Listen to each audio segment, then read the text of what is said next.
All right, everyone. I'd like to call this meeting to order and welcome everyone. I declare that we do have quorum, and I'm going to ask Councillor Morrison to read the land acknowledgement, if he would. Thank you, Chair Stone. I would like to respectfully acknowledge that we are on the traditional territory of the Anishinaabe under the terms of the Robinson-Huron Treaty 61 of 1850 and the Williams Treaties of 1923. We commit to acknowledge, learn, educate, create opportunity, honor sacred places, and take actions toward real truth and reconciliation in support of our commitment to walking the path together in respect, peace, and harmony for future generations. Thanks very much. I have a motion moved by Deputy Mayor Armour, seconded by Councillor Cloutier. Be it resolved that the council meeting agenda dated April 10, 2024 be adopted as printed and circulated. All in favor? And that's carried. Are there any disclosures of pecuniary interest? Seeing none. All right. We have a invited guest presentation from the MNRF, and I'll have Ken Cox. I believe he's online, and he's going to give us a long presentation. Yeah, thanks very much, everybody, for having me. Just a spot check. Richard, can you hear me okay? Yes, that's great. Thanks. Excellent. Good. I'm just going to stop my video because I don't want to interrupt the presentation as I'm speaking. And I'm going to share my screen. It just takes 5 clicks here to get it to you properly. There you go. And just to double check, make sure you guys see a Wildland Fire Preparedness and Awareness for Huntsville Planners Council on your screen. Yes, I can see it now. Thanks. Excellent. Good stuff. Okay. Well, thanks everybody for having me. It's a pleasure to talk to Huntsville and our partners there, all of you in the room. So my name's Ken. I'm your Southern Region Fire Advisor for the province of Ontario. I work for the Ministry of Natural Resources and Forestry, Aviation, Forest Fire Emergency Services Branch. That's a long title. I'm glad I got through it there. But in short, it's one of my roles is to educate all the people of Ontario from all levels of government services to all levels of schooling and general public in the dangers and safety aspects of wildland fire. So thanks for having me come and speak to you all, and it's a pleasure. I'm going to dive right into it because I want to take the most of your time that you have today. I think it's most importantly for all of the presentations I deliver, it's important for you to understand where I'm coming from and the province's approach to wildland fire management as a whole to give you a thorough understanding of your local aspects. So the Ministry of Natural Resources and Forestry, myself included, we're responsible for wildland fire management inside the fire region of Ontario. And on this map, the fire region of Ontario, you'll be able to see here everything north of this black line down here to the south. So up on the top right-hand side of your screen where I'm circling with a laser pointer, adjacent to Haliburton, you have yourselves in Huntsville. And this response sector, you'll see all these areas are outlined in red lines across the province. So the province, to manage wildland fire effectively across the landscape, has to break it into sections of manageable areas, geographical regions that meet span of control. And the span of control is decided upon both geographical regions and the constituents and or complexities, aka number of municipalities within that area or number of people living on the landscape within that area that we need to protect. So down here in Sector 1, that's the response sector that you are within. And your local fire management headquarters, where I work, is Haliburton. And from Haliburton Fire Management Headquarters, the Ministry of Natural Resources and Forestry holds the crews, resources, and aircraft for an adequate fire response, wildland fire response, within this geographical region, as highlighted on the top right-hand side of your screen. And that transverses across all the province. Now, wildland fires, they don't occur in just one sector at a time. We'll get multiple starts right across the province, and some areas, such as Sudbury, for an example, might experience 80 starts in one afternoon or one evening from a lightning storm if the forest is dry enough. And when that happens, they don't have the adequate resources, right, for a normal fire load that's exceeding their normal fire load. So what we do is we mobilize. We're an incredibly mobile organization that mobilizes at a moment's notice. Even during the time of this call, my phone might go off, and I might have to be told to go on a plane to another jurisdiction in Ontario. not just Ontario, but also the northern states, Minnesota, Idaho, Montana, and across, of course, Canada. So Northwest Territories down to British Columbia, and all the way across over to Nova Scotia and everywhere in between. We help out nationally and internationally, as well as that being said, locally and provincially, you might have heard in 2023, since it was such a busy fire season, about international firefighters coming, and that's absolutely true. In 2023, we saw teams from Mexico, Australia, France, South Africa, you name it, all kinds of international countries that train to the same standard as us would come and alleviate us during fire escalation, which is common. And we have it happen pretty much every other year on average across Ontario and across Canada. The tools, I can't talk about wild and fire and not mention my fun tools. So I want to talk to you about the water bombers. We got 3 of these Twin Otter water bombers. They're very effective, and they're often hosted down at the Gravenhurst / Bracebridge Airport, the Muskoka Airport. So if you're ever traveling by on a hot summer day and you see 3 of these water bombers stationed there, that's very common for us to have to provide you and Garry Monahan, your fire department, local fire departments, this resource whenever you call on it. And if you have a wildland fire that you need that support, we provide that to you. We also, of course, provide our ranger crews and helicopters, which I'll talk about in a second. The CO415, bar none, one of the most renowned, and I guess in terms of when you think about wildland fire, this might come to mind, the CO415. You own 9 of them as taxpayers to Ontario and partners to Ontario Wildland Fire Management. They're incredibly valuable, as is the Twin Otters. Its role is simply to reduce fire intensity. So in the background of the foreground story of this picture, you can see pretty aggressive fire behavior, and that's typical for a conifer fuel type in Ontario, given dry conditions. The CO415's role is to scoop up 6,500 liters of water in about 12 seconds, do a circuit, and hit the fire's perimeter, knocking down this intensity, knocking down the radiant heat and the direct flame lengths to an allowable level to allow Garry Monahan's, the Huntsville Fire Department members, or of course the Ministry of Natural Resources and Forestry firefighters, the safety to be able to put that fire's edge out. And that's the whole role of a water bomber. It's not to extinguish the fires, it's simply to knock down the flames enough that allows our ground personnel to go in and put those fires out. Speaking of ground personnel, here you go. This is how we respond 9 times out of 10 on average across Ontario, especially out of Sector 1 as well. We respond via helicopter.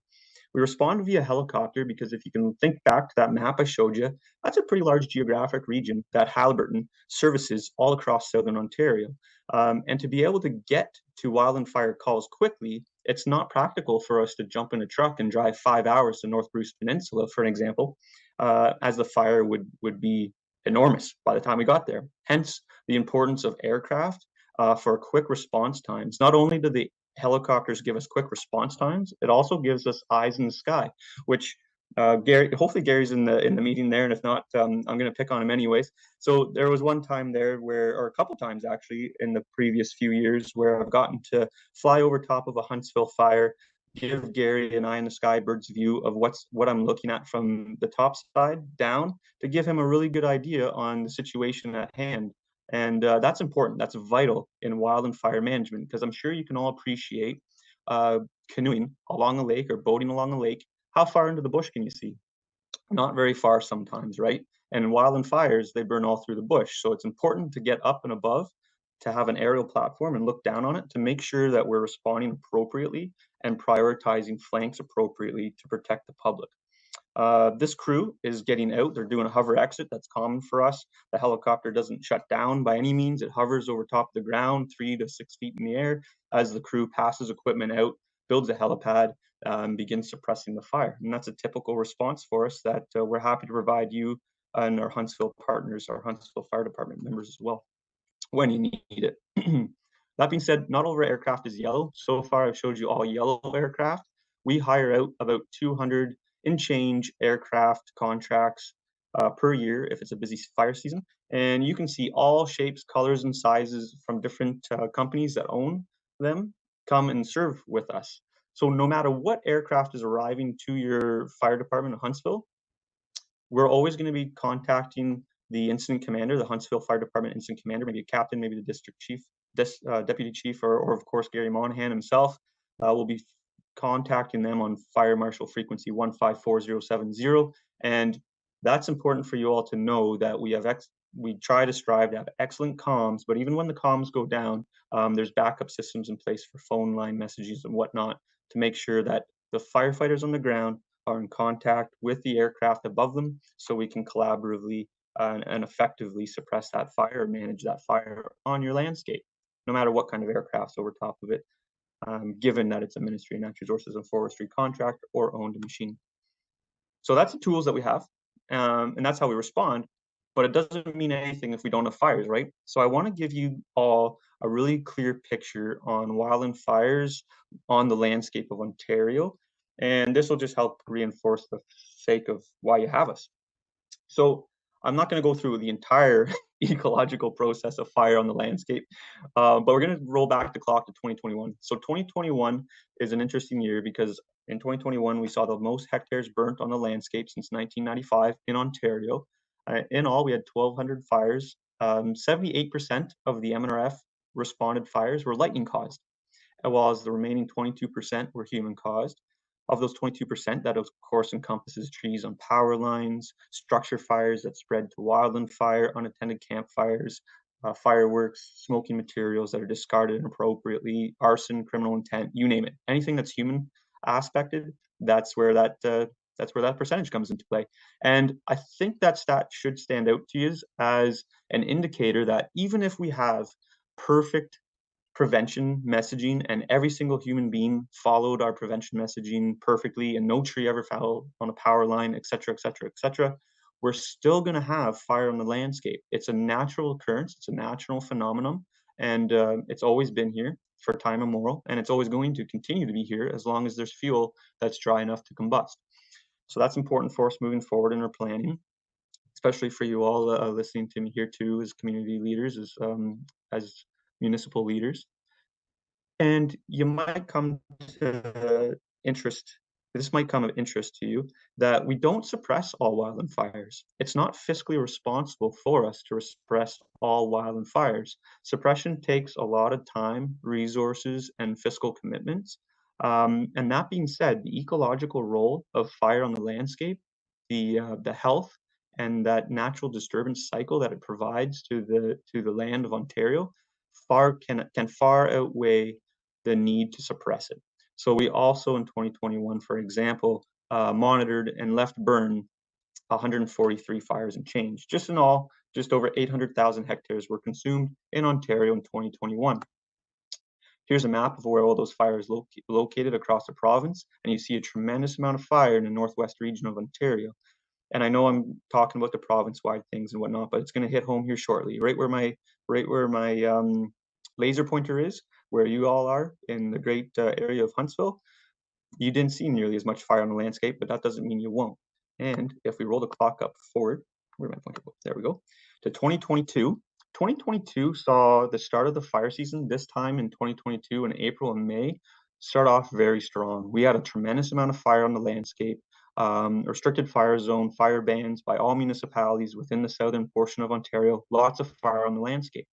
What happened in 2022, regardless of what title you put on climate change, climate adaptation, climate cycles, you see an average increase of the global temperature being recorded. And even though there's a global average of higher temperatures being recorded, and we're projecting to be hotter and drier as a climate, that doesn't necessarily mean that we're always going to be keyword drier. Dryness is what drives fire behavior. And in southern Ontario, we're surrounded by Great Lakes, as well as to the north, of course, in James Bay for the rest of the province. But the essence here is that in 2022, even though the temperature was warmer, what it did was the way the weather cycles patterned out, it developed severe storms and routine storm development throughout the rest of the summer, wetting down the forest fuels and not allowing fires to start because the forest fuels were too wet. But what that also did was that altered the fuels arrangement with heavy microbursts, tornadic events across southern Ontario, as well as heavy windstorms and wind throw storms. So very interesting. Even though we didn't get fires in 2022 for the remainder of the season, the effects of those storms and the side effects of the higher temperatures developing those severe storms that led to forest disruption is going to give us problematic control in the future because it's harder to put those fires out in altered forest stands, which I'm going to get about in a second. And hence why there's important planning aspects for you all. Sorry, my dog just shook. In 2023, we got to talk about 2023 because that's last year. It was the busiest season in Canada's recorded history. To put into perspective, 18.4 million hectares were consumed across Canada, from Nova Scotia right across to BC and up to Northwest Territories, everywhere in between. And to reference that, typically we just burn under 4 million hectares of forest in Ontario, or grasslands in, Canada. So going from 4 million to 18.4 million is a huge jump. And hence the amount of media coverage and the amount of attention wildland fire has gotten over the last burning year. By no means was 2023 the busiest fire season on Ontario specifics history, but it was certainly above average. So what does that mean for us? When you have fires on the landscape, there's negative effects, right? There's negative impacts. The negative impacts are what most people think about: the heat and the flames, right? The heat and the flames burning people's homes, burning communities, businesses, cell towers, rail lines, hydro systems, all kinds of human infrastructure, right? But by far, one of the more problematic issues that we deal with in wildland fire is the smoke impacts. And in 2023, in June, if you can all think back to it, you were probably impacted by the smoke impacts from the far north fires. And a lot of us were. It was very hazy for some days there in mid-June, early June. And this is why. After Halifax, Nova Scotia, down here, I think the town was Sydney, Nova Scotia.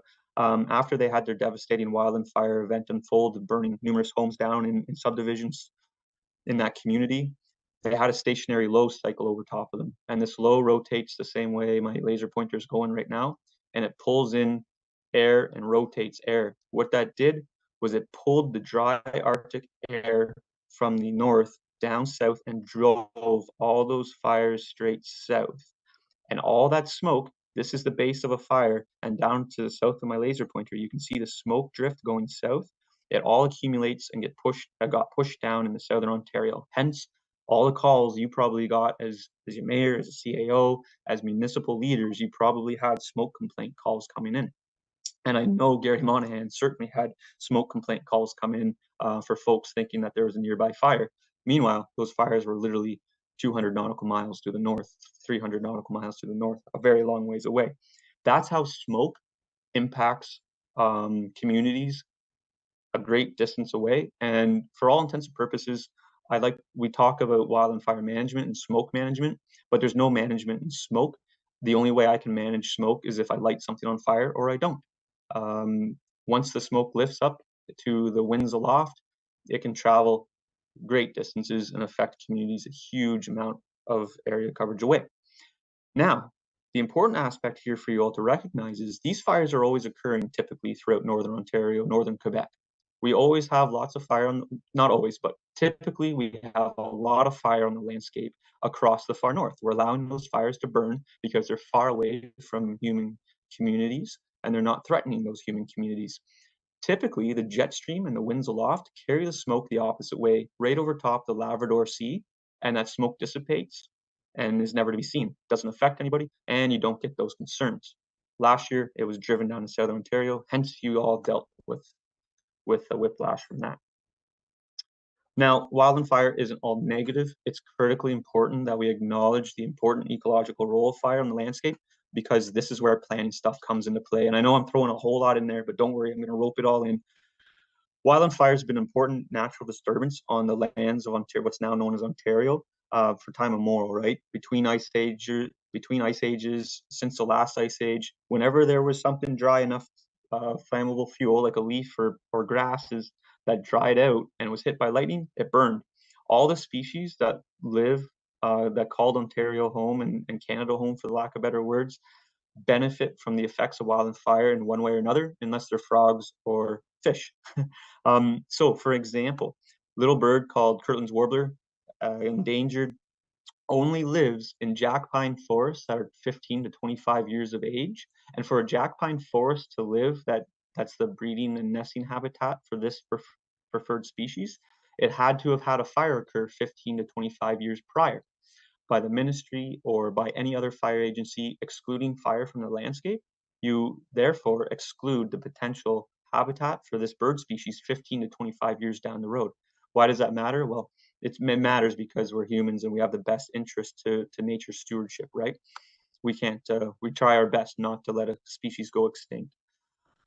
Now, woodland caribou, elk, moose, deer. I know we got lots of moose and deer down here in Huntsville and locally, but fire also benefits them as well as all other mammal species. And the way it does that is it starts forest succession by allowing fresh vegetation to come up in different intervals as a fire had gone through. So an interesting statistic that you might not know, or you might know, is that in the Muskoka region, all throughout Huntsville, all the way across Algonquin Provincial Park to the Ottawa River and back across Georgian Bay, it was traditionally burned or had a fire return frequency interval of 16 to 37 years on high ridge line areas. So that means on a high ridge within Huntsville, every 16 to 37 years, a lightning strike would have hit that ridge top and that forest would have had a fire go through it and start forest succession again at different intervals and different intensities based on weather parameters that allowed the forest to recycle and get rid of unwanted pests and clean it up. AKA, it's critical for the forest health and all the species that call it home. So that's some really important for us as planners because now you've learned that lightning starts a lot of our fires, and a lot of species rely on fire's disturbance. So I think you can all agree, if we connect the dots there, I think we're going to acknowledge, and especially with the way that the weather patterns develop right now, that we're going to have fires in our future. I think we can all agree on that. So that being said, we're going to have fires in our future. What are we going to do about it to protect our people, to protect our constituents? There's one thing that we can do, and we can do it really well. And to do that, you need to learn how fires start and how they spread. So fires start because of three elements coming together: heat, maybe it's a lightning strike. Combining that with the oxygen, but we're not going to change the oxygen atmospherical levels on the globe, but you combine that with dry fuel. Dry fuel, sorry, I use it interchangeable with vegetation. I take that for granted, but dry fuel or vegetation is leaves, twigs, pine needles, anything that's woody debris that's flammable is fuel. You combine those three elements together, and then the fuel's dry enough, you get a spark, you get ignition, you start flame. Once that flame starts, it's driven based on the environment around it, and it's driven by topography, weather, and fuel. In Huntsville, you do absolutely have some topography. Fire grows exponentially quicker uphill because it preheats the fuels.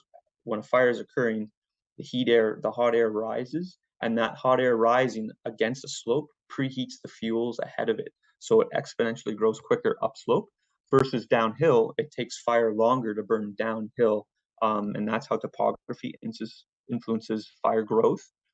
Weather is a huge influencer on fire behavior. You probably all got that rain last night and yesterday, just like I did. I had a pretty decent rainstorm happen here in Algonquin Highlands, high winds, and we got a lot of rain.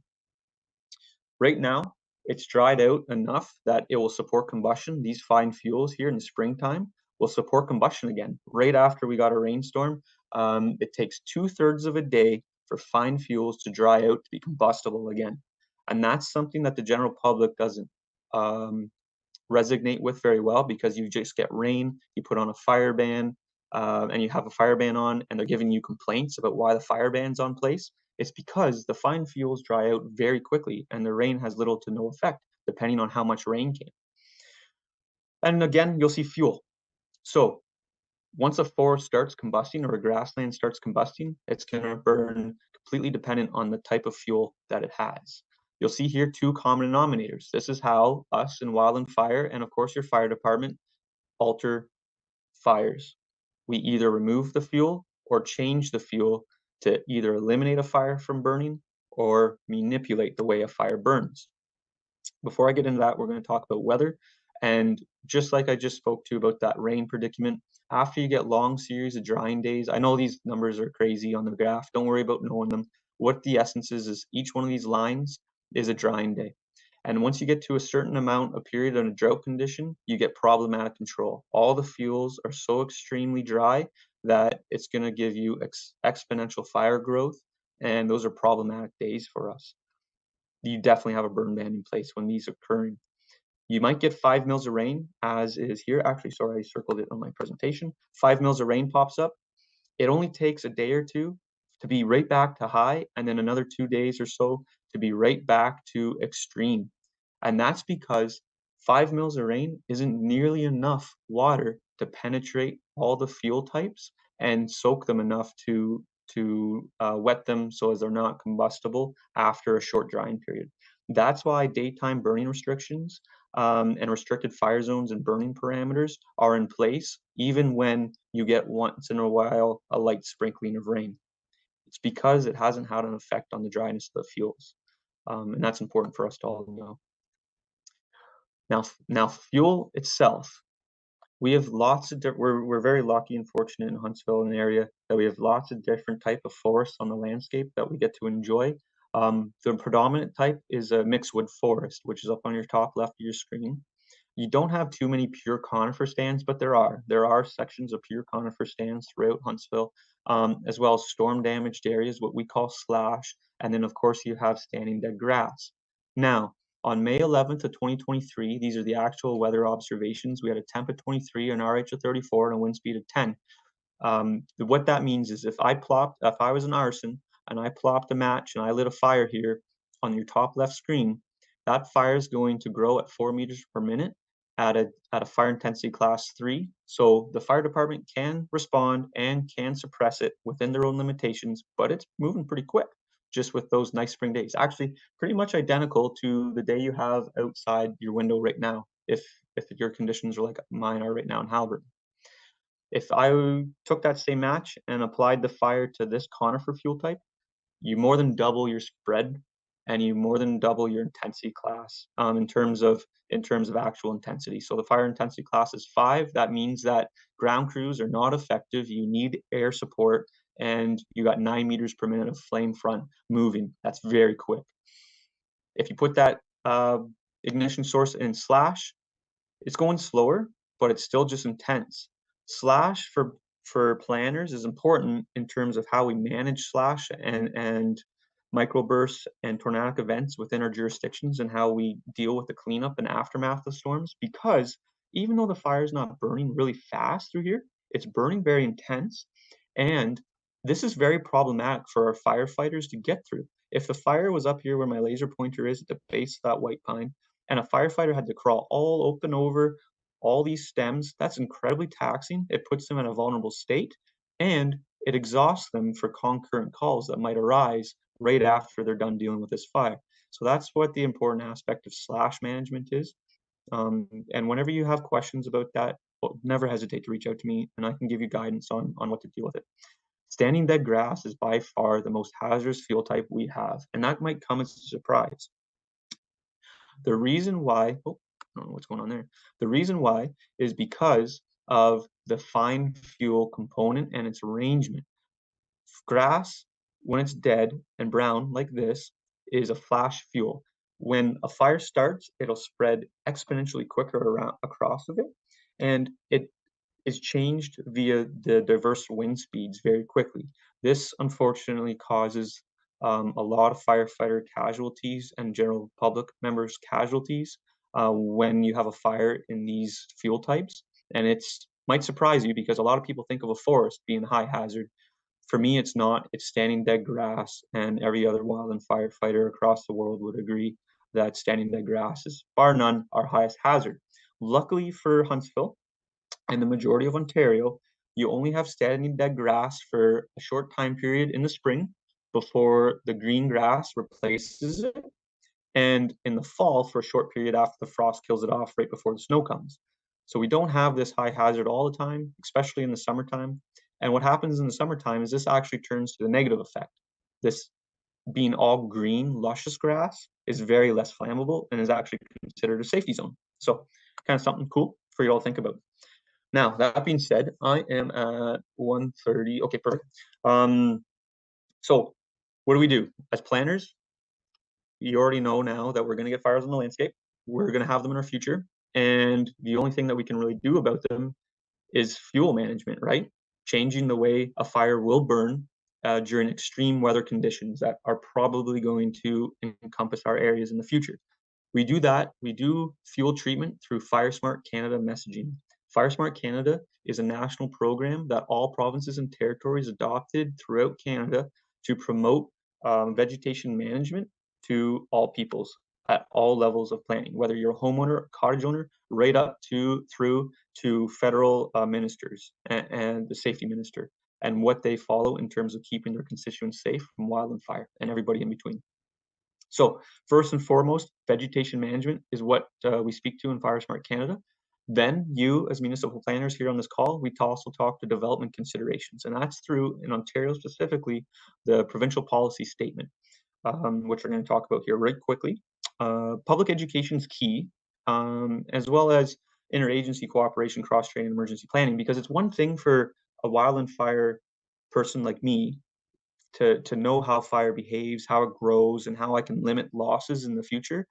But it doesn't mean anything if I can't educate other people about that and have that message passed along, because I'm one person for all of Southern Ontario, right? So I need all of your help, which coincides with interagency cooperation, emergency planning, and development considerations, of course. Currently in Ontario, there's not legislation aside from the PPS, from the provincial policy statement. There's no legislation out there that says thou shalt FireSmart their cottage yet. California's gone there.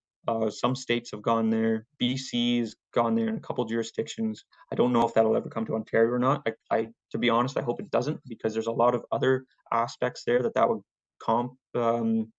oh my goodness, I'm getting a brain moment on it, but it would complicate it. That's the word I was looking for. It would complicate species at risk concerns, shoreline bylaw, vegetation management concerns, health of lakes concerns, right? There's a lot of compounding factors there that would complicate it. So hopefully we don't get the legislation aspect, if you ask me. Interagency cooperation. Thank you, Town of Huntsville, for your outstanding cooperation over the past couple years that I've been in my role. I've gotten to speak with Gary Monahan and of course Steve and the fire department members that you have, and they're outstanding. You got an outstanding bunch of folks there that are very proactive and taking this very seriously to keep your taxpayers safe. And it's something to be proud of. Okay, enough about that stuff. I want to talk about and teach you as planners how we lose structures, because that's what we're here to learn about, right? Structures are lost in Canada due to three ways, and internationally. Embers and sparks attribute to 90% of structural loss in Canada. 90%. So when you think about it, a pine cone from a forest fire that is ignited from the tree that's being engulfed is carried aloft by the convectional heat of the smoke column and stays lit. The longer it stays lit, based on how dry it is, the longer it will travel and land, and then that effect is called spotting. When it lands on a receptive fuel bed, such as the remaining forest or grassland that's dry and full of fine fuels, it starts a new fire. It starts a new little forest fire, and that's called spotting. And it happens all the time. It happens on every single well, not every single, but I would say about 85 to 90% of the wildland fires I'm on, we have spotting off of them in some potential or another. Sometimes those fires don't grow big, sometimes they grow huge. Embers and sparks don't just land, like the dry fuel bed, that embers and sparks can land on, aren't just the forest fuels, they're also structures. If this structure is lined with dead leaves, dead pine needles, small twigs all along the roof line, all along the deck, under the deck, all along the side of the home, and it's plastered with it, which a lot of homes are, those embers and sparks that travel from a forest fire or even a campfire, if they stay lit long enough, will land on that receptive fuel bed, transfer their heat energy to those fine fuels, and those fine fuels, when they ignite, transfer more energy of heat and coincide that to the adjacent structure materials that it hits. If you have lots of pine needles built up on a steel roof, that steel roof is going to be a pretty good barrier against it. but if you have lots of pine needles built up on a poorly maintained asphalt shingle roof or cedar shake roof, you're going to lose that structure. And that's how some structures are lost, but the majority of them are lost from ember transport hitting decks, including deck sofa. So you can imagine your decks at home, if you're like me and my wife's sofa, we have sofa cushions on our outdoor furniture. Those sofa cushions are treated with all kinds of chemicals, and those chemicals are accelerants. Some of them are accelerants in fire growth, and that's problematic for us because when those embers land on those sofa cushions, they transfer that heat of that cushion being engulfed to the deck and then to the home, and it's lost. 90% of the time, that's how our structures are lost. Direct flame contact only attributes to about 8% of structural losses in Canada. That's, of course, an adjacent juniper bush, an adjacent spruce tree that goes off on flames, and the direct flames are licking the side of the home. And extreme radiant heat attributes to remaining about 2% of structural loss. The thing about extreme heat is the extreme heat, typically the homes are lost because they're single window panes, and the extreme heat shatters the single window pane, exposing the interior of the home to embers and sparks coming inside the home and landing on couches, carpets, curtains, you name it. And that's how the home burns from the inside out in that inside.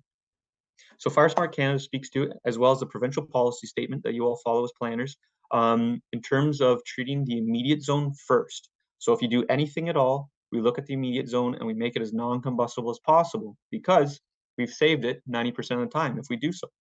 If you get time and other legislations like species at risk parameters or neighboring parcels of land with different owners allow, the homeowner or an agency can look to work out to the intermediate zone, and then of course even out further into the extended zone.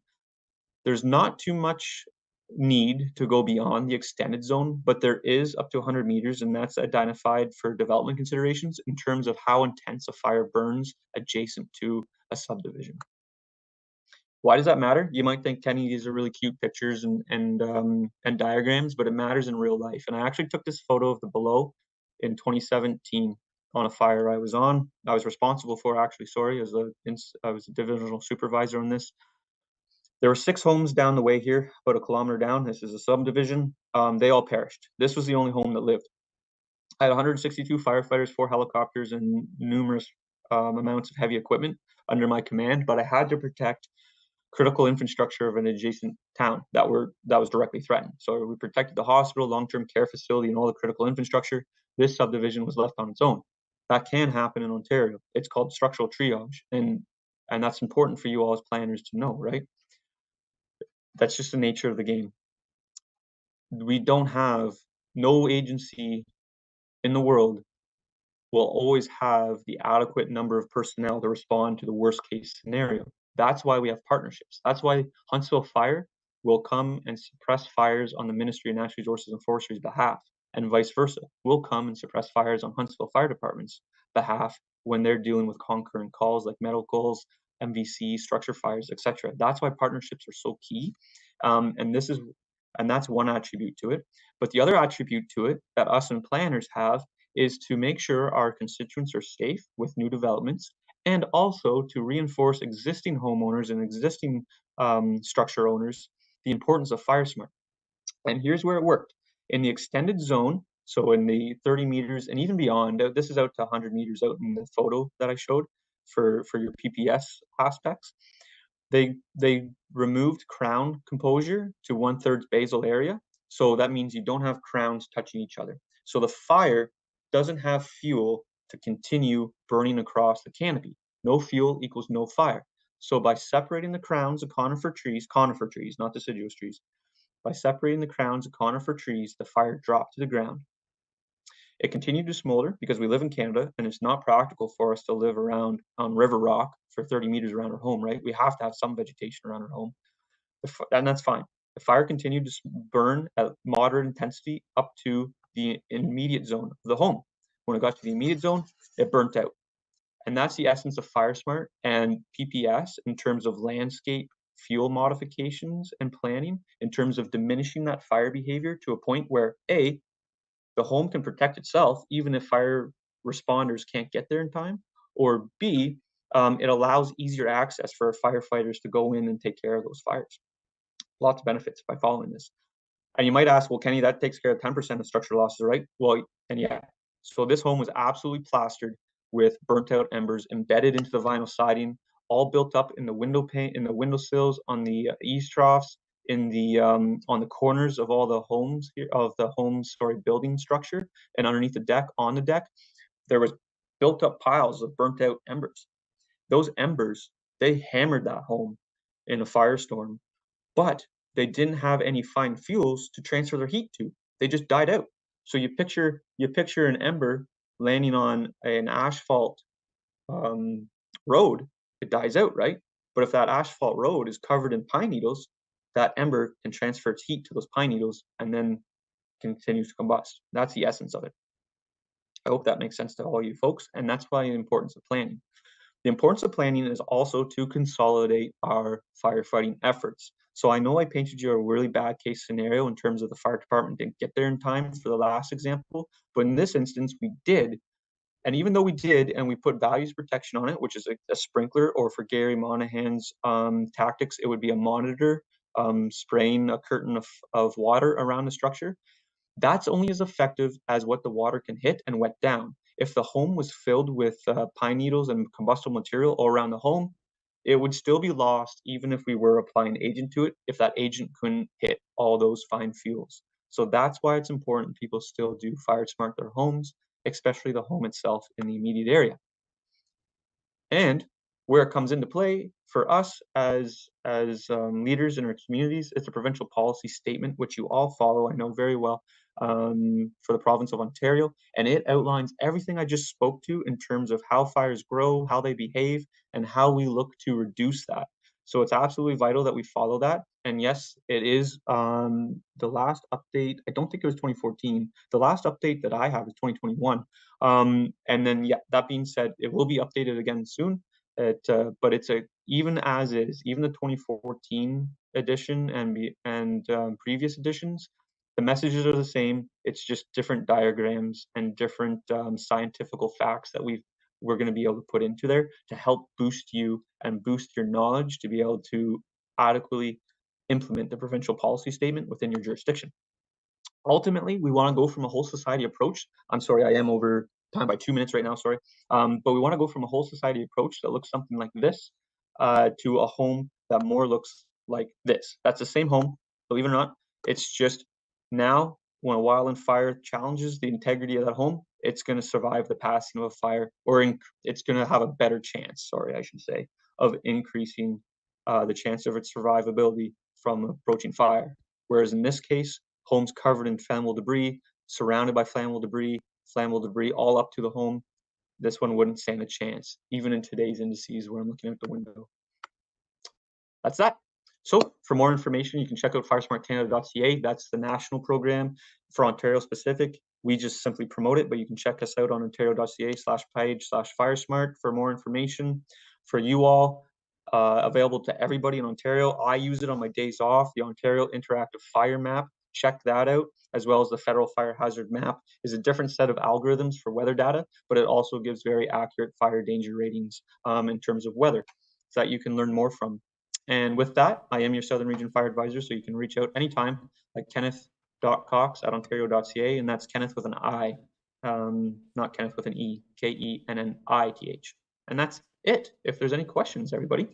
All right, thanks very much for that presentation. Before I go to council, I have a question first. With the lack of precipitation we've had this winter, can we expect more fires? That's an excellent question. And the textbook answer would be yes. However, that all hinges on what kind of precipitation we have leading up until tomorrow and the next few days. I know we have a storm lined up right shortly. And the essence is, the answer to that question is it depends on how much April showers we receive, because I think you can all attest to living here in this region of Ontario. We are often hammered by April showers, and we can get dumped on with 50 mils, 30 mils, 20 mils of rain consecutively. Once that happens, that'll charge the groundwater levels to a point where the snow impact wouldn't have mattered. But if we don't get that, the lack of snow coupled with the lack of rain in the springtime will absolutely give us a higher drought condition into the June, July, and August burning periods. I hope that answers your question, okay? It does. Thank you. Council, any questions? Deputy Mayor Armour. Hello, Keith. Thanks for the presentation. I saw this the other day when you were here in Huntsville. I just have one question for you. Under Fire Smart Canada, does it address dead standing trees on other people's property? For example, some people don't clean their own property and it could be a fire hazard to the neighbor. And I've heard from a few constituents of those issues. So does it address that at all? Yeah, that's excellent. So it does. It speaks to removing dead standing trees within the parameters, of course, of wildlife habitat. So if you lived in, I can't remember, I can't remember the name of this woodpecker, but there is an endangered woodpecker that if it was identified that that was a species at risk habitat area, under legislation, you wouldn't be able to remove that tree. And that's the legislation that we have to follow. Fire Smart Canada is simply recommendations, and it's nice to do if you can do. And that transpires into the other attribute of your question in terms of neighboring parcels of land. We absolutely can't force anybody that doesn't want to do this to remove vegetation on their land if they don't want to. And that's the legislational aspect of it. Right now, it's it's recommended, and it's only enforced in terms of how I portray it and the importance of how I portray it at this time. There's no legislation to back it up with any teeth. So in terms of that, if a neighboring landowner has hazardous trees, I recommend the concerned adjacent landowner talk to them. I'm happy to come out and educate folks as much as they would have me, do as many presentations as I can to have everybody on board. But ultimately, it's up to each individual property owner if they do or do not want to remove any fuel. I hope that answers your question. I know it's not as clear cut as you'd like. That's great. Thank you. Any other Yep. questions from council? I see none. So with that, I'd like to thank you for the presentation. Excellent. Thank you, everybody. You all have a great, safe summer. Any questions, never hesitate to reach out. And I'll stop sharing my screen there now. Sorry. Thanks very And much. with that, take care, everybody. Bye-bye. Thank you. All right. Next up, we have a deputation by Teresa Bourgil.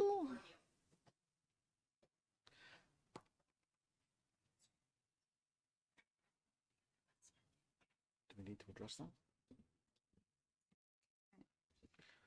Just 1 second, if you would. This TV over here has gone out for staff. See this? You guys, you're okay with that? All right. Now we're going to move forward. All right. Go ahead, Teresa. Thanks. All right, great. Thank you, Chair Stone, for giving me the opportunity to speak to you all today. I'm here on behalf of 52 Golden Pheasant Drive. We have owned the adjacent property bordering to the west for 53 years. There have been a number of changes to the Grandview property, but the character of the proposed shoreline has always remained in its natural state. It is a very distinct and unique feature of Fairy Lake. The waterfront at Grandview is in the Hidden Valley Recreational Lifestyle and Resort area. Under Section 5.3.4, it states that for all new development, at no time shall the total number of residential units located on land designated as resort commercial exceed 50% of the units that are existing or have been approved in a zoning bylaw or site plan. Does the waterfront at Grandview still qualify under this zoning? In 2020, the waterfront at Grandview property put docks in the bay at on Fairy Lake to accommodate 24 boats. If this proposal is approved, waterfront at Grandview will add an additional 28 boats for a total of 52 new boats to Fairy Lake in 4 years.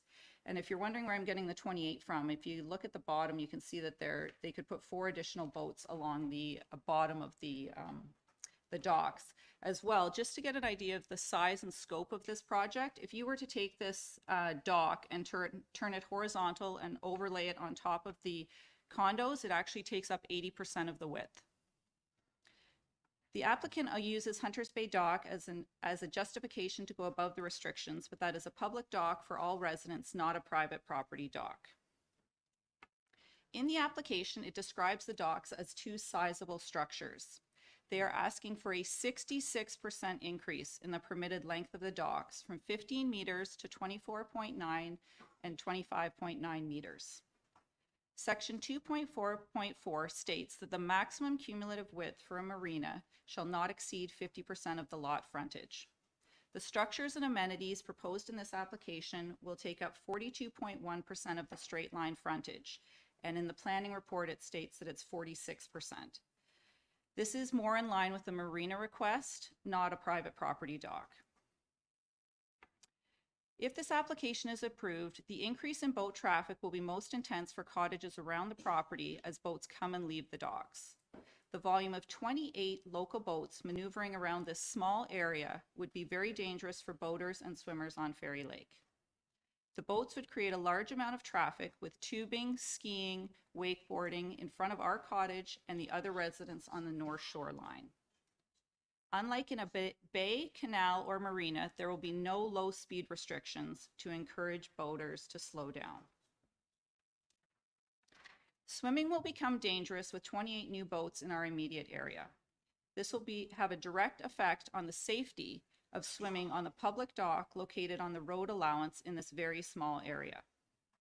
Paddleboarding and canoeing into the bay and the canal between Peninsula and Fairy Lake will now become very congested. The additional 28 boats will increase the waves on Fairy Lake and making it a much choppier and more dangerous swimming conditions. The amount of pollution, oil, and gas will increase by 28 boats in our localized area, which poses health risks to humans and animals. The chemicals used to clean, protect, and run boats leaches into the water, impacting the natural environment and weakening and killing wildlife.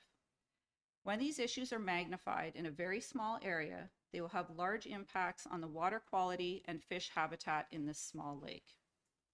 A project of this size will require a review and approval by Fisheries and Oceans Canada to ensure that there are no negative environmental impacts. As well, it will require a work permit from the Ministry of Natural Resources and Forestry and a land use permit if they decide to charge a fee for the boat slots. If this application is approved, there would be an instant and substantial drop in our property value. It is currently a prime location at the end of the road beside a road allowance. The Grandview property was not zoned to have private marina docks. Under Section 3, Water Resources, it states that improper development and land use can negatively impact these water resources by contributing to surface water algae and weed growth or loss of fisheries habitat. This can result in negative economic impacts through the loss of tourism opportunity and decreased waterfront property values. Our property will experience increased noise and decibel levels directly related to this application. Sound travels on water. This added noise will impact all neighboring residents and those across Fairy Lake as well. The noise of starting and stopping boats will be a constant nuisance on our property. The boat noise will be similar to living near a marina, but there will be no operating hours. The shoreline has been in undisturbed state for over 50 years. In the official plan, it refers to minimizing the visual impact of development. This application does not meet that requirement. The new docks would appear like a marina and affect the natural view from the water.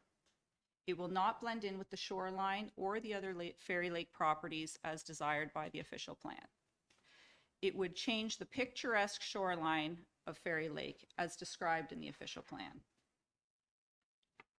These images here are from the application, and I'm just showing you, I drew some lines to show where we could actually see. So we can clearly see from our dock and the shoreline, their shoreline, which means we could very easily see two 15-meter long docks in that area. The proposal states that from a visual perspective, the only properties from which docks can be clearly viewed are those directly opposite on the southern shoreline of Fairy Lake. The neighboring property to the west, which is me, is orientated away from the subject site, while shoreline shields the new docks from view for the properties beyond. So this fence here is our property line, and so we can obviously very clearly see the docks. What I wanted to also point out is the dock that's there that you can see a little bit, that is the actual road allowance. And from that, they put on a long dock that you can walk on, and then a large swimming dock that people use on a regular basis. I started a petition to stop the approval of this application. The petition was emailed to the members of the Fairy Lake Association on Monday, March 11th, 2024. I received a huge response with 77 people responding within the first day, and then I have submitted 111 members signing the petition that was submitted to council. The results clearly show that this application is not something that the other residents on Fairy Lake want. The Town of Huntsville Official Plan, Section B, Objectives. 1 is to protect the rich landscape of lands and forests and the natural features and areas they contain in order to retain the natural and economic benefits they provide. 3 is to continue support for Muskoka Lake System Health Program. And 4, preserve the natural panorama and setting of the lands and lakes. The official plan makes many references to protecting the character of lakes, protecting the natural view from the water, and maintaining the uniqueness of the lake, as well as the picturesque shoreline of Fairy Lake. The official plan has clearly set limits on the length and width of dock structures and the percentage of shoreline coverage to maintain the lakes in Huntsville. An approval of a Class 3 variation for this application would not minimize the visual impact on Fairy Lake. This approval would set a precedent for all future developments in Huntsville. This approval would be for the sole benefit of the residents of the waterfront at Grandview, at the expense and sacrifice of the water quality, noise, character of the shoreline, and the enjoyment of all of the other residents on Fairy Lake. There is no benefit to the public interest to have this application approved. The members of the Fairy Lake Association have clearly shown through the petition that they do not support this application. And it would become a safety issue for anyone who is using the public dock on the road allowance. Declining this application is not just important to the homeowners on Fairy Lake, it maintains the objectives of the Town of Huntsville's official plan. I ask the council to decline this application. Thank you for your consideration. Thanks very much for that. Council members, any comments or questions? Mayor Alcock. Thank you, Chair Stone. Really a comment. Thank you, Teresa, for this presentation. I have to say it's really succinct and really helpful for our upcoming discussion. And I especially like the fact that you consistently tied it in with our existing policy. So again, very helpful, and I appreciate that you were here. Great, thank you very much. Any other comments or questions? I see none. I'm sure there'll be more later, but thank you very much for the presentation. Great, thank you. Thank you for the opportunity. All right. So, I'd like to welcome everyone to the public portion of the meeting to consider applications to amend the Community Planning Permit Bylaw 2022-97 pursuant to Section 34 of the Planning Act. The procedure in the public meeting will be as follows. A brief explanation of the purpose and effect of the application and any correspondence received to date will be given by staff. The applicant or the representative will be asked to provide any additional comments without repeating the information already outlined by staff. Any members of the public present in person or electronically will then be permitted to ask questions or provide comments respecting the application. Council will then have the opportunity to question the applicant, the planner, or anyone giving presentations. Once the public meeting is concluded, the input received and the proposed amendments will be considered by council. Any persons making representation are requested to first state their name and mailing address, and please note that presentations are limited to 10 minutes. Please be informed that an appellant must provide an oral submission at the public meeting or written submission prior to the passage of the CPP bylaw amendment. Otherwise, the Ontario Land Tribunal may dismiss the appeal. If you wish to be notified of the passage of a bylaw, you must file either with the recording secretary or with the clerk a written request for notification prior to the passage of the proposed bylaw. Each notice of complete application and public meeting, including an explanation of the purpose and effect of the proposed amendment, and notice was required to be posted at the subject lands. Notice is therefore considered to have been provided in accordance with the provisions of the Planning Act and the applicable sections of the Huntsville Official Plan. And with that, Kelsey is going to speak to us about the property on Chaffee Township Road. Great, thank you, Mr. Chair, and good afternoon, everyone. The property is located at 78 Chaffee Township Road. The property is within the urban residential medium and conservation precincts with natural constraint 2 overlay. The property is designated urban residential within the urban settlement area within the official plan. The applicant is seeking approval to change the precinct on the lands from urban residential medium to urban residential high with exception to permit the construction of a 24-unit stacked townhouse development consisting of 3 8-unit 2-story buildings. The development would also require relief to reduce the easterly interior side yard setback from 6 meters to 5 meters. That's the rear one. The development would also require a reduction in the rear yard setback from 7.5 meters to 5 meters for the townhouse buildings, and reduce the setback from the lot line abutting a street from 9 meters to 6.2 meters for the refuse collection area, as you can see here, as well as to reduce the minimum required parking spaces with a minimum width of 3 meters from 20% to 0%. Some property history. On December 8th, 2021, Planning Committee approved Z15 to permit the development of 3 4-unit multiple residential buildings. A subsequent site plan application was then provisionally approved. This application proposes to modify the development and would increase the number of units from 12 to 24. A stacked townhouse is considered a multiple dwelling unit under the CPP bylaw. As multiple dwelling units consist of more than 4 units, as multiple dwellings of more than 4 units are not permitted within the UR2 medium precinct, an amendment is required. Relief for several setbacks are also needed as development is pushed back to ensure the development remains outside of the conservation precinct. In the bottom section of the property. To accommodate the required property parking, the development is situated to the rear. The easterly side yard setback is reduced by 1 meter, and the rear yard setback is reduced by 1.5 meters, which is considered a minor deviation.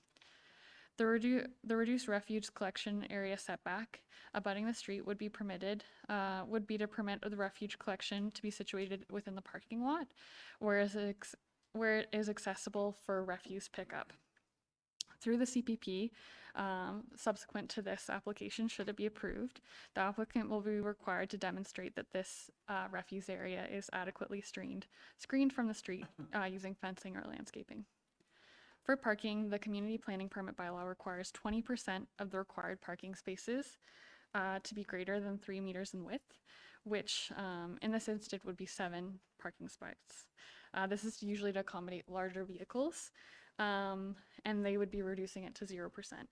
2 parking spaces with provided greater width are provided for accessible parking spots, so they do have 2 that meet that requirement.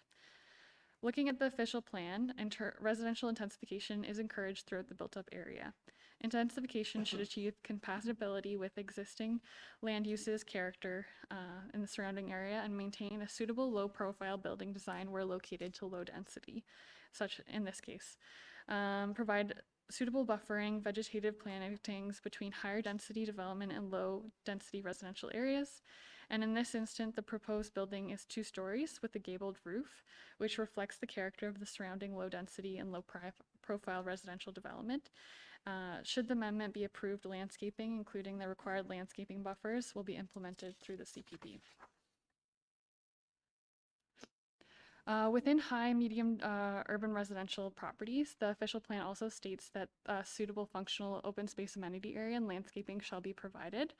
Although implementation of a detailed design is completed at the CPP stage, staff would urge further consideration of opportunities for on-site open space amenities and pedestrian linkages. There are currently no amenity areas or pedestrian linkages shown on the site plan. There was a traffic impact letter provided, which suggests additional traffic generated by the proposed development will not adversely affect traffic operations on Chaffey Township Road or result in any traffic safety issues within the study area. The existing road network is suggested to accommodate the additional traffic generated by the proposed development. However, they did note consideration of a sidewalk on Chaffey Township Road was recommended to encourage and facilitate active transportation and to provide linkages to our public transportation systems. Constraint mapping identified deer wintering habitat. However, impacts to this habitat are unlikely as the property is already cleared. But it's also worth noting that there was an EIS completed when the property was severed, which identified a cold water seep, which has been identified through the conservation zoning in a previous application, and this area is still to be protected.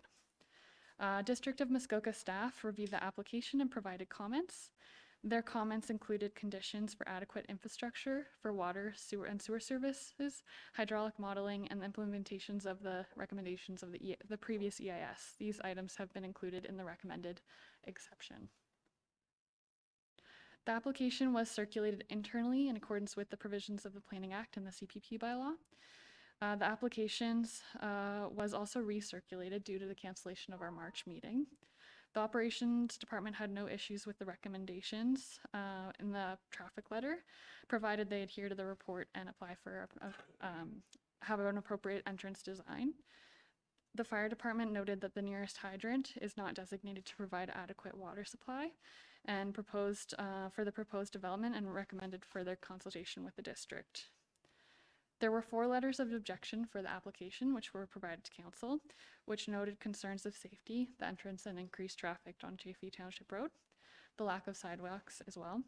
The traffic letter, as noted, the traffic letter did not foresee issues with the road capacity, although it was noted that sidewalk addition should be considered by the town. In view of the foregoing, the application would appear to conform with the intent of the official plan and be consistent with the provincial policy statement. Therefore, staff are recommending approval. Thank you, and I'd be happy to answer any questions. Thanks, Kelsey. I'll call on the applicant or representative to make any comments.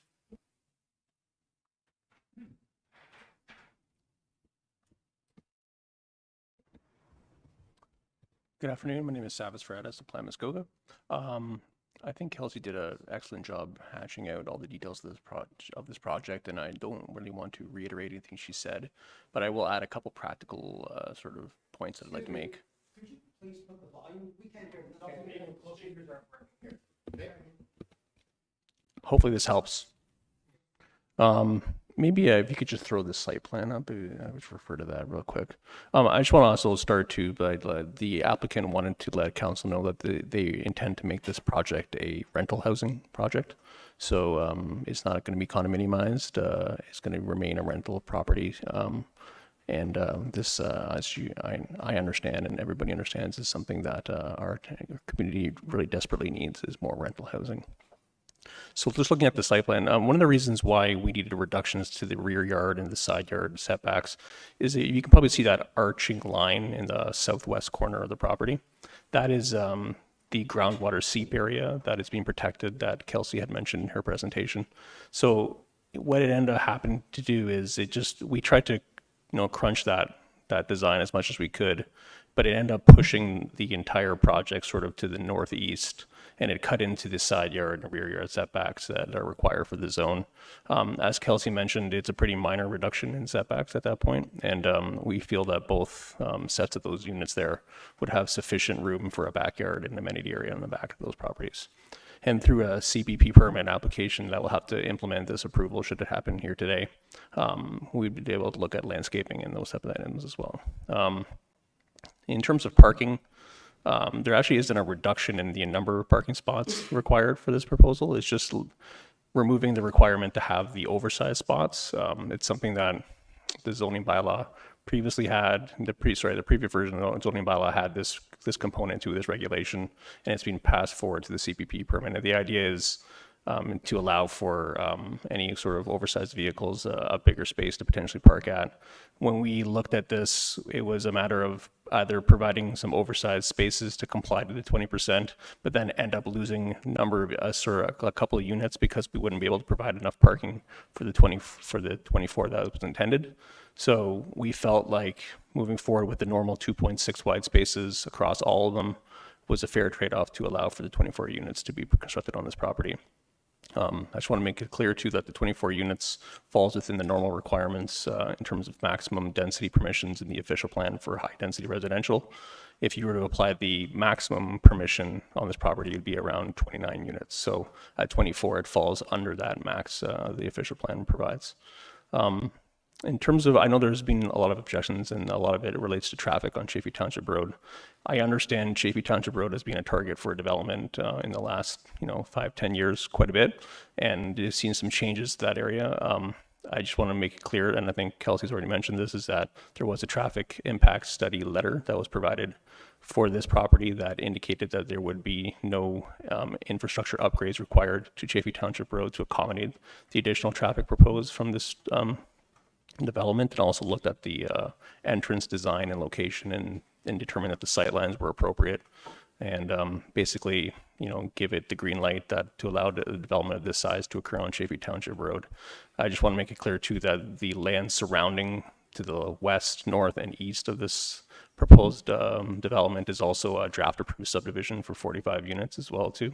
So, it may look like it's sort of in the middle of nowhere right now with surrounded in fields, but it is a draft approved subdivision in and around that property as well too. So I don't think I have really much more to add. I'm sure the people in the public would want to speak, so I'll pass it over to the council and have you answer any questions. Thank you. Thanks very much. Would any member of the public present wish to comment on this application?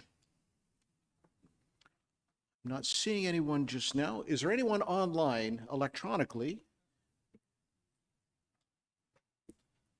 Come on down, sir.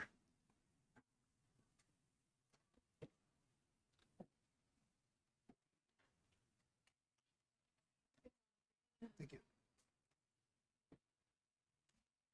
Hi. Hi. I'm Jack Cardozo, 86 Chaffey Township Road, which is 2 houses over from the future development.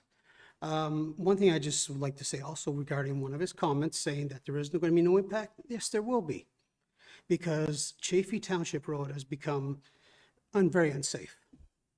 Between the townhouses down in Devonlea that they built to all going to Muskoka Road 3, the speed limit is only 40, but no one abides by it for the most part. It has become very unsafe. There's no infrastructure being done. We were told there was going to be sidewalks one day. There should be at least some streetlights because it's pitch black, but all the streetlights seems to be down at the townhouses.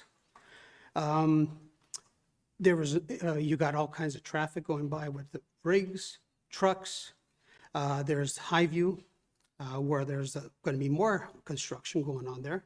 There should be at least a minimum of a 3-way stop right on Highview, which a lot of people don't even slow down for the stop sign there, which I have observed. People walking their dogs, you got to run onto people's property to get away from the cars because no one slows down. There has to be, regarding all the permits that you issue for building homes, all the taxes being collected, there has to be something put into our road. Thank you very much for your comments. Thank you.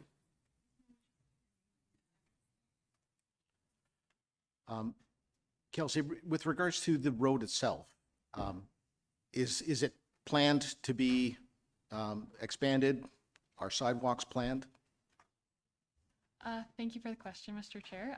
Through you, I've spoken to operations and they said it's in their plan for 3 to 4 years. However, they're going to be doing a needs assessment in the near future, which may reconfigure the priorities. So that's what they've told me in the interim. Wonderful. Thank you for that. I will ask if anyone is online that they need to raise their electronic hand to let us know they'd like to speak. Chair Stone, I see no hands raised. Okay. Is there anyone else present that would like to speak to the application? All right, seeing none. Council members. Mayor Alcock. I'm sure there are others. Thank you, Chair Stone, and thank you, Kelsey, for the presentation. I I think that the last comment that was made with respect to the sidewalk is something that I certainly want to drill down on, because this is really part and parcel of the petition we received last year with respect to the entire area. And we know that, and I don't want to put it on this development. I certainly understand staff are recommending approval, and I support that. But I do think that it's incumbent upon us to say, we do have a road needs study this year, and I noticed in the report it says 3 to 4 years for Chaffee. I think that's too far out. I think that this road has been identified for year over year with all of the development, and as the last citizen said, you know, it connects to Hilltop, or not Hilltop, Highview, sorry, and there's more development happening on Highview. So we do need to really emphasize that even before the road needs study starts. Maybe it starts there. And I actually would like to put a priority on sidewalk or some path, whatever it is, that people can walk their dogs, they can walk, and kids can walk to school and do all of those things. Because I certainly hear that, and not just today. So if we are anticipating approving this project, as I said, I do support it, then we need to provide the infrastructure to support it. Councillor Clark. Thank you, Chair Stone. I just want to say firstly, I appreciate the fact that a traffic study was done. But I couldn't disagree more with the results of that traffic study. Just based on my own personal experience of the road, the area, the number of people I get phone calls from, I'm sorry, but I disagree with the results of that letter. And I just want to say, I don't think I'll be supporting this application at this time. And I just want to take a moment to explain why that is. I don't think I'll be supporting it at this time because of the change from medium to high density. And I've said here other times when applications have came through this council that I had concerns about this particular road. I'm very familiar with the road and its many issues in the winter and the summer. This road was never designed for the type of high density use that we've seen occur on it in the last several years. It was designed as a quiet side road for low to medium density, and now it's being used as a road to service high density development. And we've seen that over the last several years. It's narrow, there's no sidewalks, snow removal is challenging, and it's not easy for pedestrians to safely navigate. And I've seen that time and time again. All you need to do is take a drive down that road in January. And I mean, you can barely get a car down that road in the wintertime. And here we are being asked to approve another high density development in there. I think this council needs to get serious about Chaffee Township Road. We've had lots of conversations about it. We've seen petitions come to this council. But I've never seen any real serious commitment from this council in regards to that road.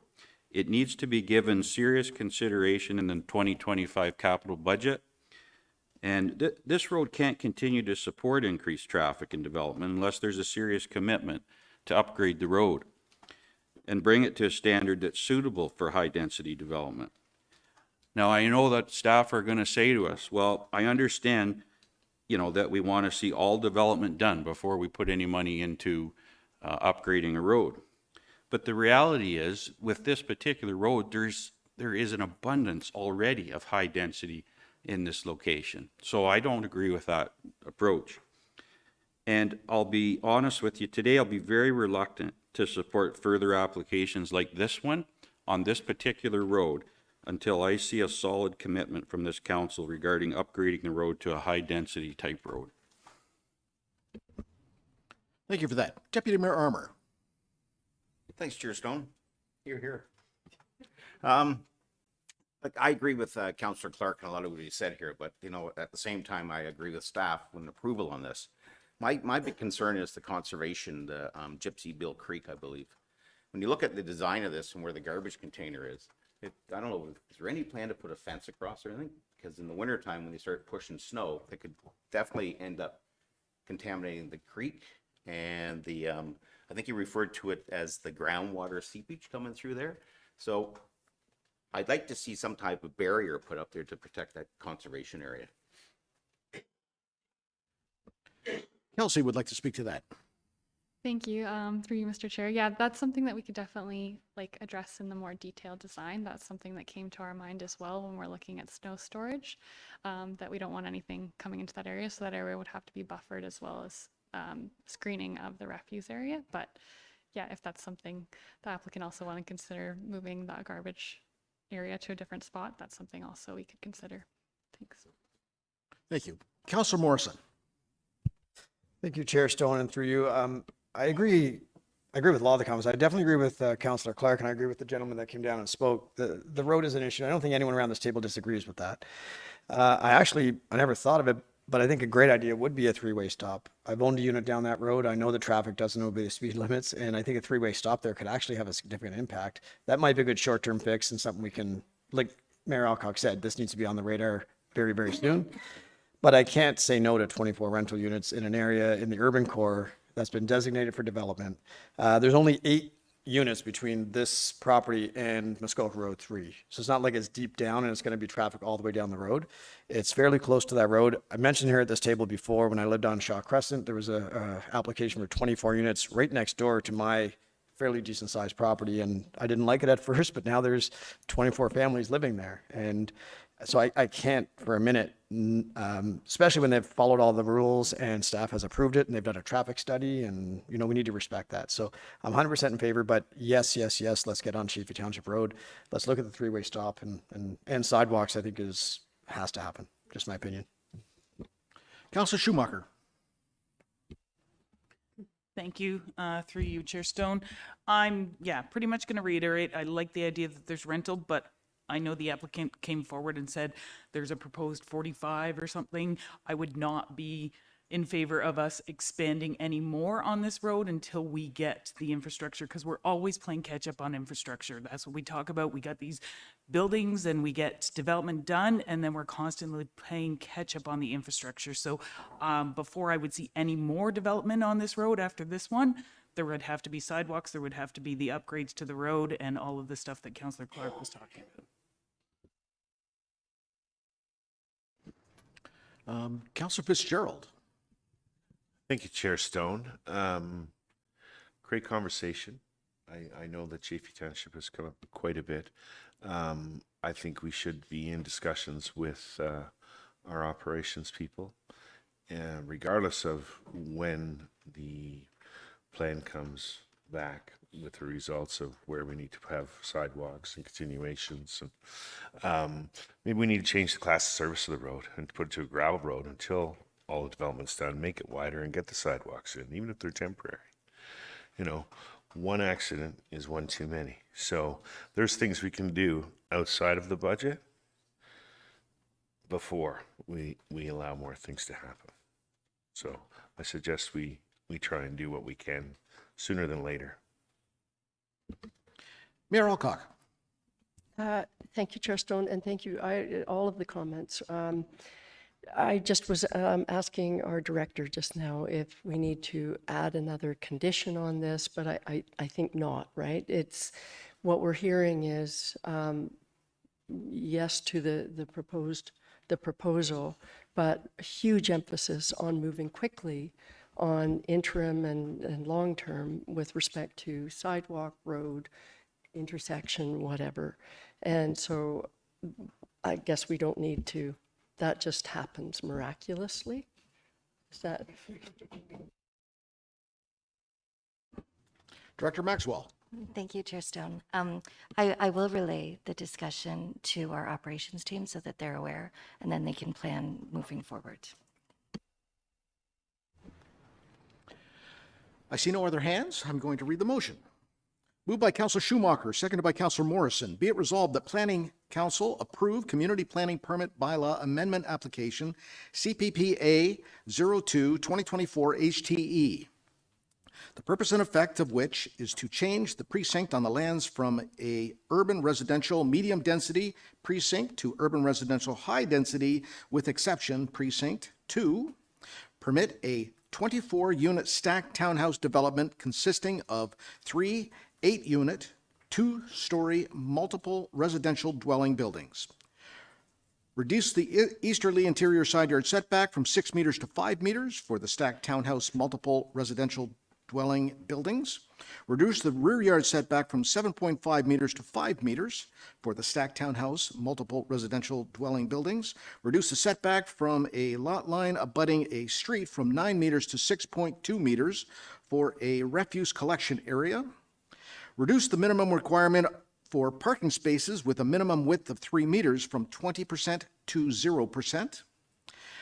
Require the hydraulic modeling of both water and sewer services be completed and any required improvements or modifications be implemented to the satisfaction of the District Municipality of Muskoka prior to the issuance of the community planning permit, and require the recommendations and mitigation measures outlined in the environmental impact study prepared by FRI Corp Ecological Services dated August 2016 and addendum report dated August 2021 being implemented through the community planning permit.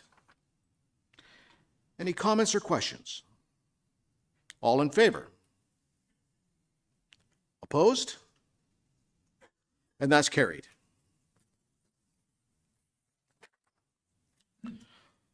Thanks, Kelsey. Madeline's going to speak to the Cheatham application.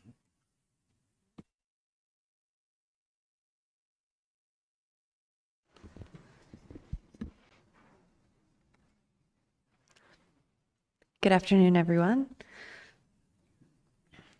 Through you, Chair Stone, the subject property is located at 41 McLean Drive. The subject lands are designated waterfront in the official plan and under the waterfront residential 120-meter precinct with previous site-specific exception 0008 and a natural constraint 1 overlay in the community planning permit bylaw.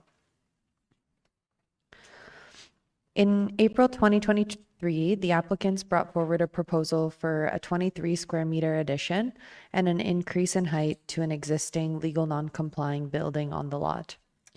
After the completion of a survey, setback distance errors were identified, and the applicants decided to revise their proposal to enlarge the previous dwelling addition and add an attached deck and stairway addition to increase the functionality of the proposed plans.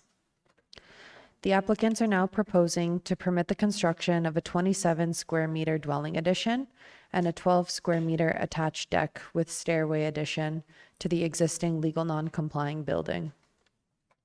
The community planning permit bylaw amendment would change the precinct from a waterfront residential 120 meter with exception 008 precinct to a waterfront residential with amended exception 008 precinct to permit the following. So to permit development within 30 meters of an at-capacity lake trout lake, to permit a 1.5 meter increase in height to a legal non-complying building, to permit a 39 square meter dwelling and attached deck addition to a legal non-complying building, to reduce the front yard setback from 30 meters to 13 meters for a 27 square meter dwelling addition to a legal non-complying building, reduce the front yard setback from 30 meters to 9 meters for the 12 square meter attached deck and stairway addition, increase primary lot coverage from 7.2% to 7.6%, increase shoreline activity area width from 7.5 meters to 13.5 meters, and reduce accessory lot coverage from 5% to 2.8%.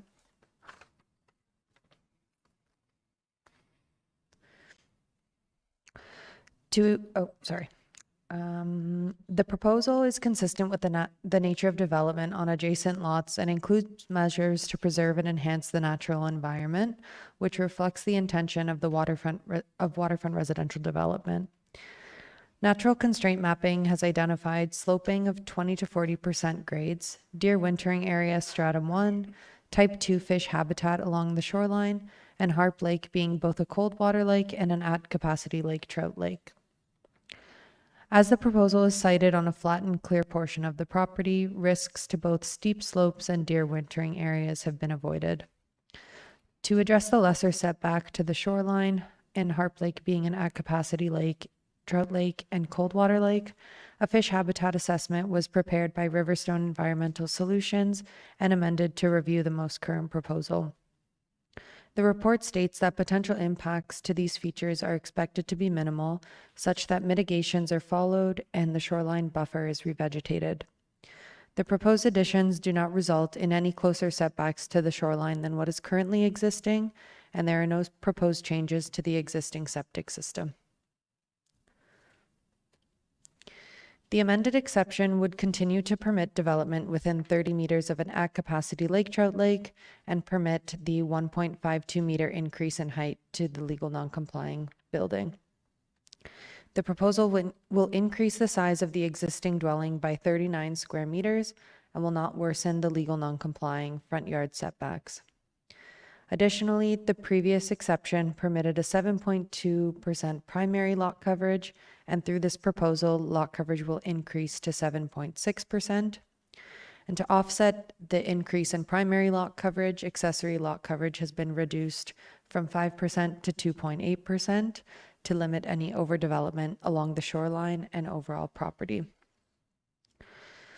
After the completion of the survey, the existing dwelling and proposed additions were noted to all be within the 15-meter shoreline buffer setback, resulting in an activity area of 13.49 meters, which is approximately 45% of the straight line frontage on the lot. To offset an increased activity area, the applicants are proposing to revegetate a 120 square meter portion of the shoreline buffer area. And this was noted in the fish habitat assessment by Riverstone as being the most appropriate area, as majority of the lot is already existing mature vegetation. The application was circulated in accordance with the provisions of the Planning Act and the Community Planning Permit Bylaw. No objections were received in relation to the application, and district staff provided comments that they would not be opposed to the approval of the application, provided that the appropriate development control techniques are used to implement the recommendations outlined in the fish habitat assessment, and that appropriate development control techniques are used to conserve valuable conifer thermal cover, deer feeding areas, and movement corridors. The application appears to meet the intent of the official plan and is consistent with the provincial policy statement, and therefore staff are recommending approval. I'd be happy to answer any questions if you have any. Thanks, Madeline. I'll call on the applicant or the representative to make any comments if they wish. He's online that would like to speak. All right. Chair Stone, I see one hand raised. Perfect. Bring him in.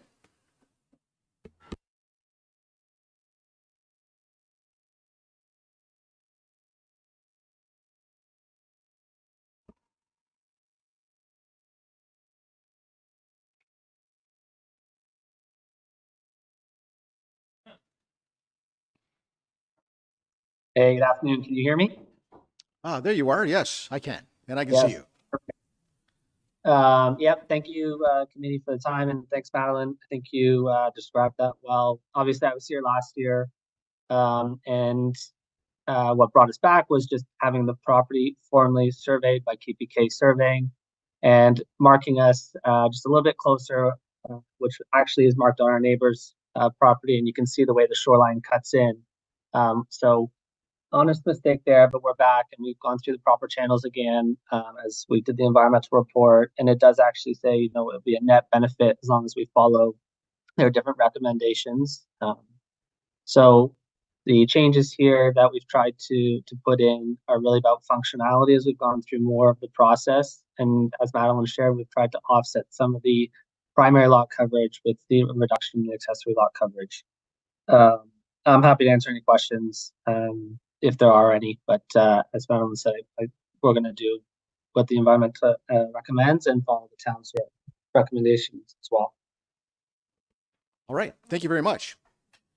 With that, I'm going to go to members of the public who are here presently that would like to speak to this application. I'm not seeing anyone. Any members of the public online that would like to speak to the application, please raise your electronic hand. Chair Stone, I see no hands raised. All right. Then I'll go to council members. Comments or questions? Nothing. All right. Moved by Mayor Alcock, seconded by Councillor Fitzgerald. Be it resolved that Planning Council approve Community Planning Permit Bylaw Amendment Application CPPA 04-2024 HTE, changing the precinct on the lands from a waterfront residential 120 meter with exception 0008 precinct to a waterfront residential 120 meters with amended exception 0008 precinct 2. Permit development within 30 meters of an at-capacity lake trout lake. Permit a 1.52 meter increase in height to a legal non-complying building. Permit a 39 square meter dwelling and attached deck additional to a legal non-complying building. Reduce the front yard setback from 30 meters to 13 meters for a 27 square meter dwelling addition to a legal non-complying building. Reduce the front yard setback from 30 meters to 9 meters for a 12 square meter attached deck and stairway addition to the legal non-complying building. Increase primary lot coverage from 7.2% to 7.6%. Increase the shoreline activity area width from 7.5 meters to 13.5 meters, and reduce the accessory lot coverage from 5% to 2.8%. Any comments or questions? All in favor? And that's carried. Thank you. All right.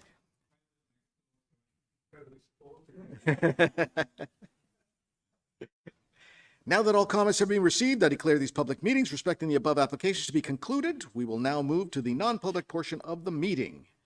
And Kelsey's back with us to speak to the West Elliott Street application. Great, thank you so much. I might have been a bit quiet in my initial presentation, so I'll try to do better, but let me know if I'm ever being too quiet. Great. Thank you, Mr. Chair. The property is located at 48 West Elliott Street. The property is within the Urban Residential High Precinct with special exception R40759 with natural constraint 2 overlay. The property is also designated urban residential within the urban settlement area under the official plan. The application has been submitted for a Class 3 CPP to facilitate the construction of 21-unit, 3-block townhouse condominium development. A Class 3 variation is needed to reduce the minimum required front yard from 20 meters to 16 meters. So you can see here, it's kind of difficult, but the arrow across. The application is further to previous planning applications to granted by the town and the district for the subject lands. They've gone through previous applications such as a zoning bylaw amendment, a site plan agreement, which has not yet been finalized, consent application, a condominium description and subdivision application, and a road closure, which was most recently came to council. Through these applications, the current proposed development was approved, along with the closure and sale of the original road allowance. I'll try to highlight it here. So here's the road allowance that is in the process of being closed to provide access for this development. The application is seeking to replace there was a previous condominium and subdivision approval to a standard condominium to change the ownership structure. And through this process, we recognize that it wasn't directly, the access wasn't directly on a year-round maintained road. And then through the closure application, a survey was completed and the property was supposed to have 20 meters of frontage and it only has 16. So that's why it's coming forward today, because there's a site-specific exception saying 20 meters. The townhouse development is permitted within the UR3 high precinct. However, it's just this remaining frontage provision. And there's also the permission of block townhouses. However, in our CPP, there was a requirement for 7 meters of frontage on the interior units and 10 meters for the end units. In our previous zoning bylaw, we didn't have this requirement for block townhouses. So as the development was initially reviewed under the previous zoning bylaws, these frontages were compliant for block townhouses on an internal road. However, with the CPP bylaw, we just want to recognize the frontages on the internal road as well. The frontages range from 5.8 meters to 6.1 meters for the interior units and 4.9 meters to 8.3 meters for the end units. So each unit will have a sufficient frontage on the internal condominium road. So the additional relief is deemed to be a minor deviation. The property is at the end of West Elliott Street, so it's only on a small portion of the road, but it's deemed appropriate for the entrance design to provide access for this development. The natural constraint to overlay identifies steep slope areas and deer wintering habitat, stratum 2. Based on a site visit and the site plan, the development is designed with the topography considered, and these constraints can be mitigated. Deer wintering habitat, for the deer wintering habitat, there is a proposed tree removal plan, which is outlined in the tree preservation and removal plan provided for the site plan application. And there are areas of canopy to be preserved, in addition to a landscaping plan, which shows additional plantings and other vegetation. The urban residential designation where townhouse development is proposed generally encourages intensification and permits medium density residential dwelling units such as townhouses. In this instance, the townhouse development is within the targeted range for medium residential development. District comments were included in attachment 4.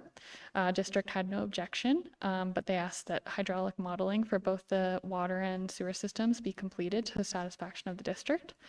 And the application was circulated internally in accordance with the provisions of the community planning permit bylaw. The application was also recirculated because of the March meeting being canceled. One letter of support was provided and attached to the report. Based on staff's review, the application would appear to conform to the official plan and the provincial policy statement. Therefore, staff are recommending provisional approval, and I'd be happy to answer any questions. Thanks for that. I'll call on the applicant or representative to make any comments if they wish. I'm not see- Oh, Chair we have somebody Stone? online? I see one hand raised. All right.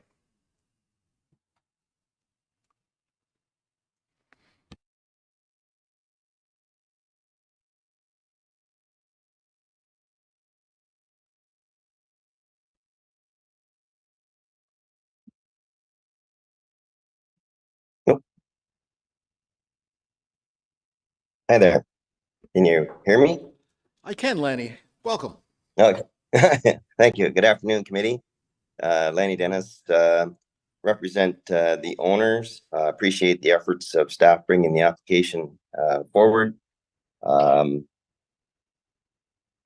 an opportunity to review the report and listen to the presentation. I think that's a fair and accurate assessment of the proposal and would concur with the planning department to approve the application. I think at this point in time, I think it's fairly straightforward, almost like a housekeeping amendment, if you will. The request is necessary to facilitate the registration of a 21-unit townhouse development. Generally speaking, and the merits of the proposal is that the frontage requirement request is marginally less than what's already in place. It exceeds the sort of the typical residential requirement of the 15 meters. It's in the urban settlement boundary on an existing underutilized lot. It's similar to other developments in the area, and it's noted there was a letter of support received on the application. There's no agency concerns, and there's been a site plan approved already on the property in principle to proceed with the development. I know the owner is anxious to proceed to construction to bring the development online, so I'd just like to request that, respectfully request that council approve the application. Thanks. Great, thank you for that.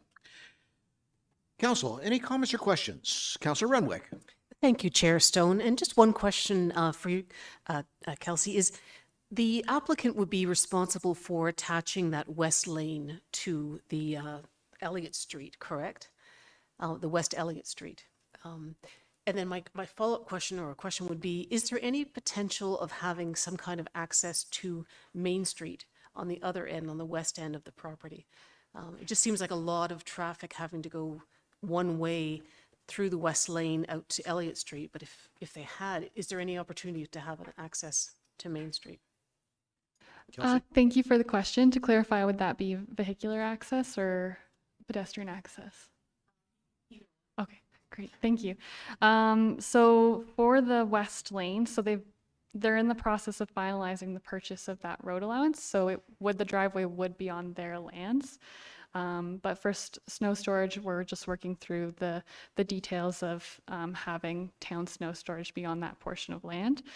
And in terms of pedestrian access over the unopened road allowance, I think it was part of the discussion about the closure, and I'm not sure where that came to. But in terms of access through car access, I think it's quite steep there for anything to be provided. Yeah, to go the other way. Thanks. Any other comments or questions? Seeing none. Moved by Councillor Clark, seconded by Councillor Renwick.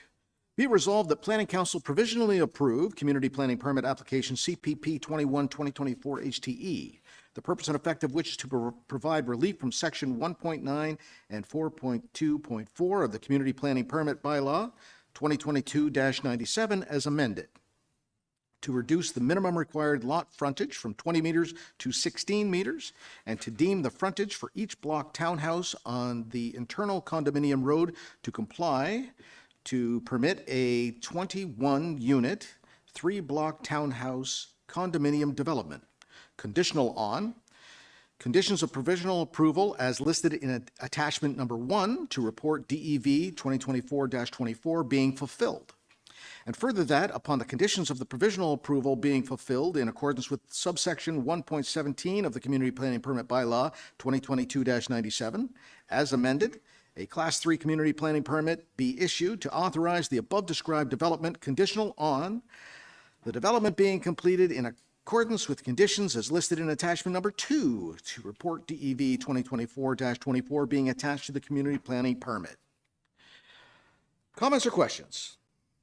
All in favor? And that's carried. All right. Kelsey, you're speaking to the application on Hiawatha. Great. Thank you again, Mr. Chair. The property is located at 165 Hiawatha Drive. The property is within the community residential precinct with natural constraint 1 and 2 overlays. The property is also designated community residential within the official plan. The purpose and effect of this consent application is to create one new community residential lot with an area of approximately 0.5 hectares and 47 meters of frontage on the Muskoka River, and a retained lot that would have an area of approximately 1.5 hectares and 47 meters of frontage on the Muskoka River. The CR, Community Residential Precinct, and designation requires 0.4 hectares in area and 30 meters of frontage. Therefore, both lots would conform with the precinct and designation lot requirements. Natural Constraint 1 overlay identifies type 1 fish habitat abutting the river, abutting the water body. In the abutting water body, development envelopes have been shown on the proposed lots, which are set back 30 meters, which is an adequate setback for this constraint. Natural Constraint 2 overlay identifies steep slope areas on a small portion of the property surrounding the watercourse feature. No development is proposed on this portion of the property, and it is to be included in the buffer for the watercourse. Based on the proposed buffers and envelopes, there's sufficient space to accommodate the proposed development outside of the steep slope areas. An EIS was provided from Riverstone Environmental Solution Services for this application, which delineated the watercourse and identified a wetland feature. The EIS characterized the site by looking at its terrain, vegetation, and natural features. Looking at the shoreline, the conditions documented the site is best classified as type 2 fish habitat, recommending a minimum 20-meter setback. The watercourse was also identified as an intermittent watercourse, and the wetland as a treed swamp dominated by hardwood species. A 15-meter setback was recommended from the wetland and 30 meters from the watercourse. It was recommended that the setback for these features, with the setback recommended for these features, that there is space for development on each lot. So here's the retained and severed, and then the envelopes, as you can see highlighted here. Riverstone did not anticipate that there was proposed development will result in negative impacts to the wetland and watercourse and their associated ecological and hydrological functions.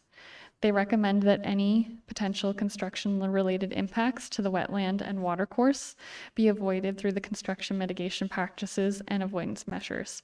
A condition of a 5126 agreement has been added to ensure that these mitigation measures are implemented through a community planning permit.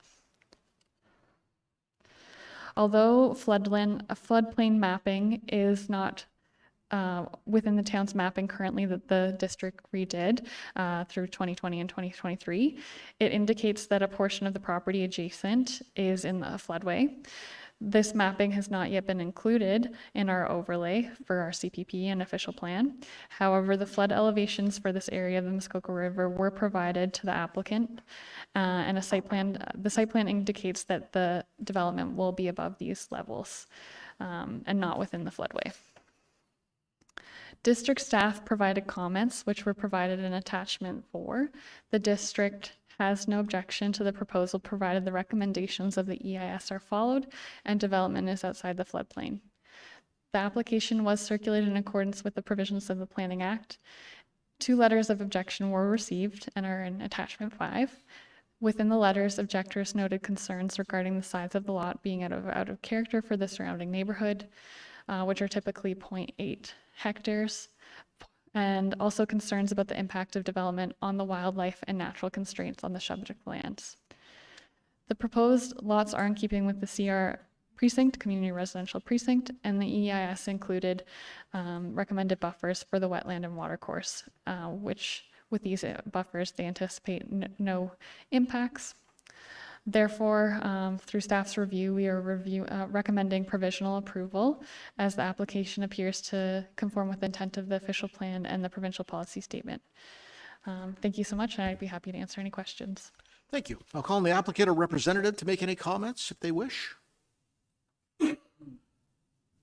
We have another one online. Bring it in. Chair Stone, I see one hand raised.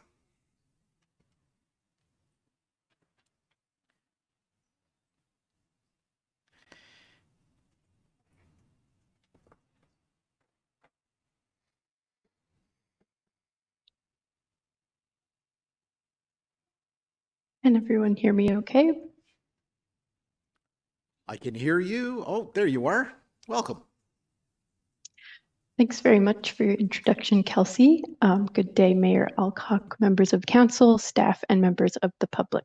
My name is Maeve Crown of Marie Poirier Planning and Associates, located at 44 King William Street, Unit A, Huntsville, Ontario, P1H1G3. I am the acting agent for the owner of the subject property being 165 Hiawatha Drive. I'd like to first thank staff for working with our firm on this project, and I'd also like to mention that we agree with the staff recommendation in their report today. As mentioned, the purpose of the application is to permit a consent to sever the property at 165 Hiawatha into 2. Kelsey has kindly provided the proposed road frontage and acreage of the retained and severed lots, so I will move ahead. Requirements of the application included the submission of the description of the severed lands, the submission of digital drawings, a filled and completed consent application, and associated fees. All requirements are now fulfilled. As noted, district comments were provided stating that they would not be opposed to the approval of the application, provided that appropriate developmental controls are used. As Kelsey mentioned, that was to implement the recommendations of the EIS prepared by Riverstone dated October 2023, as well as direct development to areas outside of the floodway of Muskoka River. The property owner states that they fully intend to meet the recommendations suggested. The owner will be carrying out all recommendations made by the environmental impact study, and as seen in the site plan, which I can share my screen to show you once again. All development has been directed to areas outside of the floodway, with the building envelope sitting well outside of this area. The Town of Huntsville staff report poses the following conditions for the approval of this application. 1, a registrable description of the severed lots being submitted to the clerk, including all rights of way and easements, along with a registered copy of the reference plan. 2, the owner's taxes being in good standing. 3, the original shore road allowance being stopped up and closed. 4, a site inspection fee of $265 being paid to the Town of Huntsville. 5, a consent finalization fee in the amount of $208 being paid to the Town of Huntsville. 6, 5% cash in lieu of Parkland being paid to the Town of Huntsville on the severed lands. And 7, the owner entering into and registering on title of both the severed and retained lands in agreement with the Town of Huntsville pursuant to Section 51, subsection 26 of the Planning Act as amended to require, implementing again the recommendations of the environmental impact study prepared by Riverstone. The property owner once again fully intends to carry out the conditions as set by the Town of Huntsville. The submitted planning justification report and the staff report today include a policy overview which state how the proposed development is consistent with the Planning Act, provincial policy statement, district official plan, town official plan, and community planning permit bylaw. The severance of these lands is in character with the surrounding land uses. The proposed zoning bylaw amendments and all other provisions related to the future developments will apply. Furthermore, we agree with the explanations presented by Kelsey with respect to the 2 letters proposed for members of the public. As noted, the building can and will be located outside of the floodway, and the recommendations of the Riverstone report to address natural features will be implemented. All matters raised in the 2 letters are addressed by professionals in their respective fields and by the site plan as well. The proposal represents good and responsible planning, and I respectfully request it be approved as set out. Thanks very much for your time. All right, thanks for that. Council, any comments or questions? Councilor Renwick. Thank you, Chair Stone, and through you to Kelsey. Just a question. One of the letters of objection states or brings up the fact that the proposed structures are taking up more room on the space. So how do you address the concern of the overage of lot coverage on each property? Kelsey? Thank you for the question. Through you, Mr. Chair.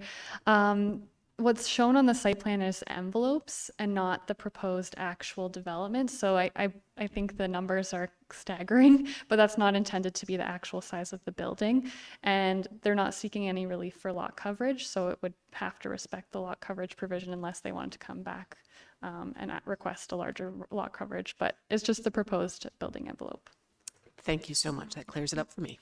I see no other hands. Moved by Councilor Renwick, seconded by Councilor Clark. Be it resolved that Planning Council provisionally approve consent to application B01 2024 HTE for the creation of 1 new community residential lot, conditional on a registrable description of the severed lots being submitted to the clerk, including all rights of ways and easements, along with a registered copy of the reference plan. The owner's taxes being in good standing, the original shore road allowance being stopped up and closed, the site inspection fee of $265 being paid to the Town of Huntsville, a consent finalization fee in the amount of $208 being paid to the Town of Huntsville, 5% cash in lieu of parkland being paid to the town of Huntsville on the severed lands, and the owner entering into and registering on title both the severed and retained lands, an agreement with the town of Huntsville pursuant to Section 5126 of the Planning Act, RSO 1990, as amended to require implementation of recommendations of the environmental impact study prepared by Riverstone Environmental Solutions, Inc., dated October 2023 through the community planning permit. Comments or questions? All in favor? And that's carried. Right? All right, we're going to take a 10-minute break. Sorry, Wayne.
All right. That was a welcome break. Let's get back at it. I think Richard is going to, is Richard here? He's-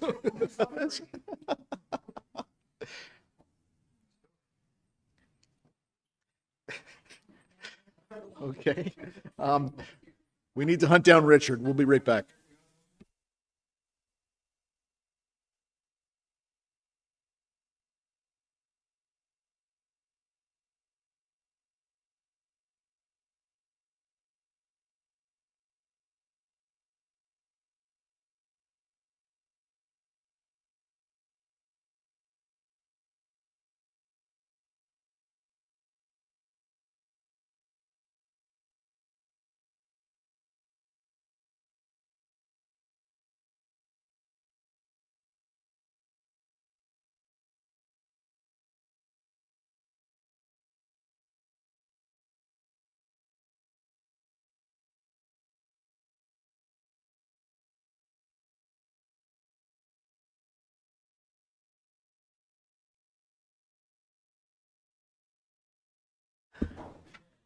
Here we go. All right, Richard's going to speak to the Grandview application. Should try and catch my breath. So thank you, through you, Mr. Chair. The subject property is 727 Grandview Drive, and it's located on the northeastern shore of Fairy Lake. The subject property has been the subject of several previous planning applications, including a zoning bylaw amendment, a site plan agreement, a standard condominium description, and a holding symbol lifting application. Through these applications, a 34-unit multi-residential dwelling condominium development was approved, consisting of three three-story buildings connected below grade by a parking garage, a pool, a cabana, and a swim dock. This development was known as the Waterfront at Grandview Condominium Development, was built between 2018 and 2020, and was registered as Muskoka Standard Condominium Corporation number 91 in December 2020. Prior to this development, the subject property was part of the former Grandview Resort and Golf Course, which closed in 2017. It's noted that the approved plans for the development of the waterfront at Grandview originally included three 11-meter wide 4-slip docks projecting approximately 13 meters into the water on the remainder of the Grandview Resort lands. With the registration of the waterfront at Grandview Condominium, these docks became part of the retained lands. So here is a aerial view of the property. The lands are designated resort commercial within the Hidden Valley Resort recreational area in the official plan. Under the community planning permit bylaw, the lands are within the recreational resort commercial precinct, contain a previous C4-0228 exception, and are within a natural constraint 2 overlay. The application is for the construction of 2 new slip dock structures, 2 new footpaths leading to each of those docks, and the relocation of an existing swim dock. The new slip docks measure approximately 14.6 meters in width and are 25 meters and 26 meters in length.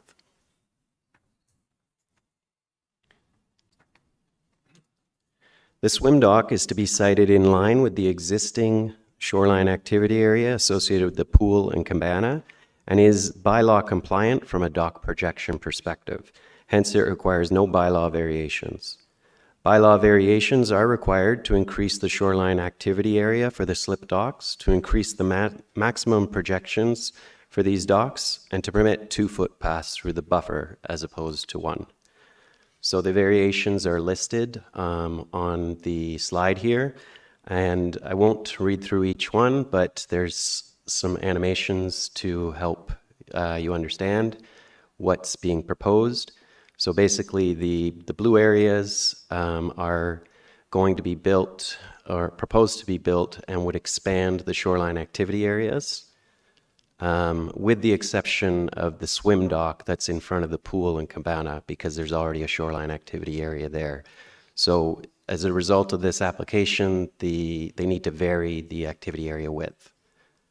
And they also need to increase the projection of one of the docks on the eastern side to 25 meters, the dock on the western side to 26 meters, and also get relief for the two pathways, whereas one is allowed through a buffer.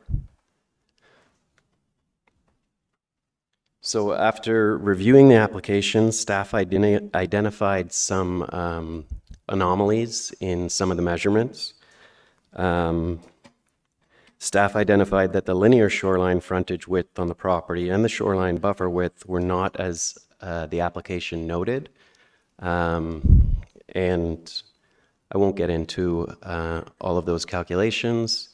But as a result of looking a little closer, we feel that the reliefs requested are not accurate.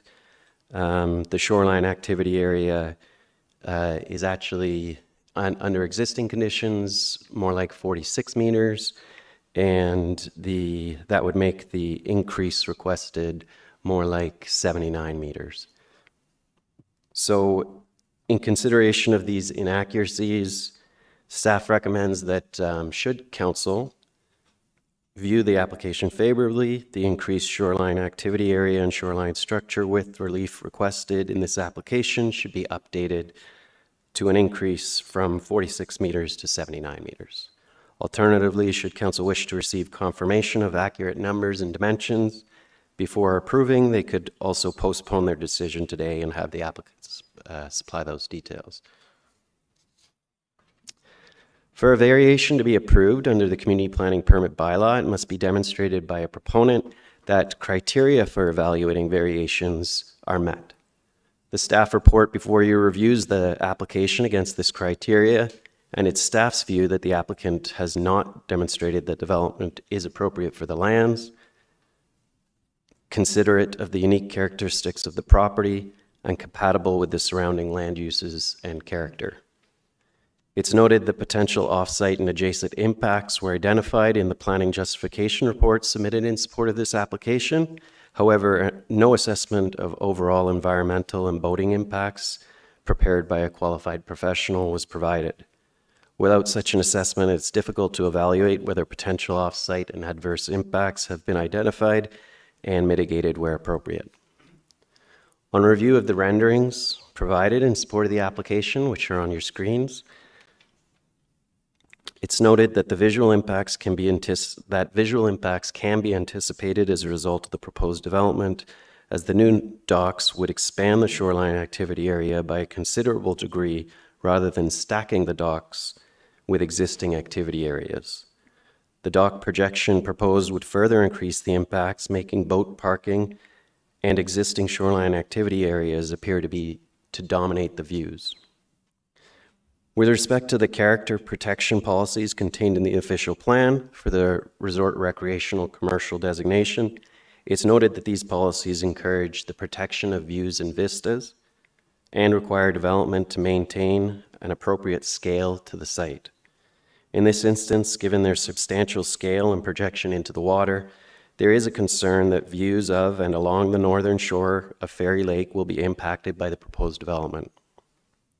Respecting natural constraint policies contained in Part B of the official plan, these include requirements relating to development adjacent to fish habitat and water resources, and constraint mapping identifies type 2 fish habitat abutting the proposed development, and a shoreline buffer and activity area were identified on the property through previous development applications to address these matters. Type 2 fish habitat is considered moderately, I've lost my page.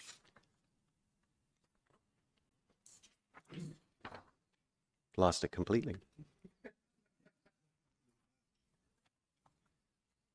I think what I was trying to say is moderately significant, and Usually, you don't have to do environmental assessments or environmental impact studies when you're proposing development in type 2 fish habitat, but that would only be if your dock is compliant with the bylaws, and that's not the case in this instant.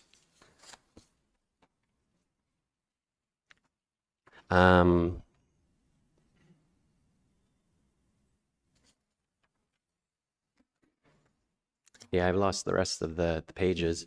I think the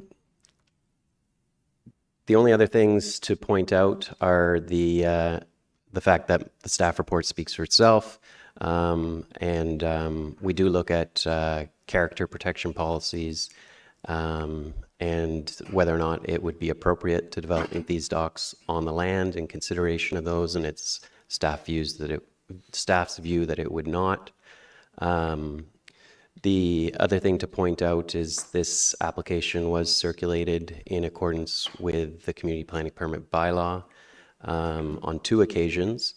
We did receive objections from 5 residents, and we also received comments from the Fairy Lake Association. And of course, as you heard, we received a petition with over 100 signatures, I think 111 signatures, voicing objections in relation to the dock.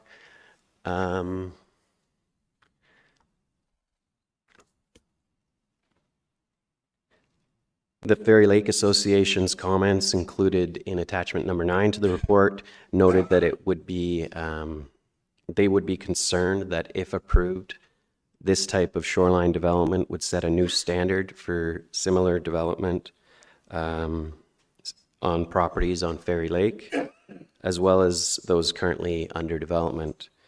The association further noted that such a standard would not be in keeping with the official plan, and the health of the lake may be impacted. Staff is recommending denial of this application, and as it appears not to meet the applicable criteria for approval under the community planning permit bylaw, nor is it consistent with the provincial policy statement. And I'd be happy to answer any questions you guys may have. Thanks very much. I'm going to go to the applicant or representative to make any comments.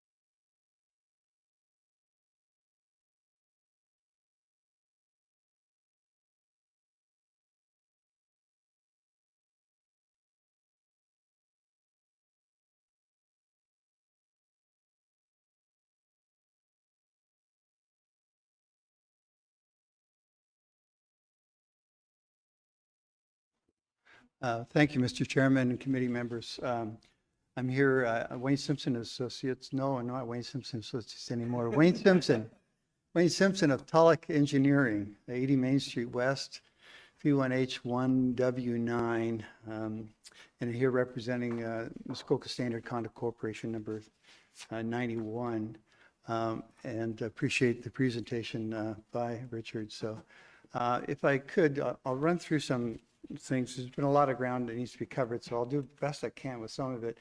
And it may be necessary to take up Richard's offer to maybe be able to spend some time to defer and to do more calculations so everybody's on the same page about absolutely everything. But anyway, the property everybody knows on the northeast shore of the lake. It's accessed from Highway 60. The official plan designation is Hidden Valley Lifestyle Resort Area. So it's got both the residential lifestyle aspect of it, as well as the resort component. The precinct designation is recreational resort commercial. This is the development as was described by Richard. There's 3 buildings, a pool area and a swim dock. The existing swim dock is in this area here, and it's to be relocated in front of the pool. I would just mention that these docks don't exist, so don't get excited about that. But the docks, I would say that this is a slight exaggeration of because the docks that are illustrated here are a little bit wider and than the ones that are proposed. A little bit wider, a little bit longer. We've done our best to minimize the impact The proposed shoreline, proposed development complies with a minimum requirement of 75% of the shoreline buffer to a depth of 15 meters. The areas in green are the existing shoreline buffer areas, and there's one small one over here, and they come in just slightly under 70, they come in at more than 75%. The area, and there is one area here that I really want to point out. This area here is what I call the central seating area, and that comes into play when we're calculating the cumulative width of amenity areas and shoreline structures. So this would be part of the width 14.2. This would be part of the width 17.8. This would be again part of the width at 14.6, I think. And then this is the width over here at 24. So when you add all of those up, we end up with about 42% cumulative width of shoreline structures and amenity areas. We require this particular permit to install 12 slips. And I know the person making the deputation earlier pointed out that boats could be placed at the bottom end at these slips. The owners are intending to keep that location open for people to come in and to leave and that sort of thing. It's more transient, but we're talking about 24 slips. And the existing swim dock will be relocated in front of the pool, as I said. So we're looking to have a maximum of cumulative width of shoreline structures in many areas of 42.1, and to permit a maximum projection of 26 meters for the docks.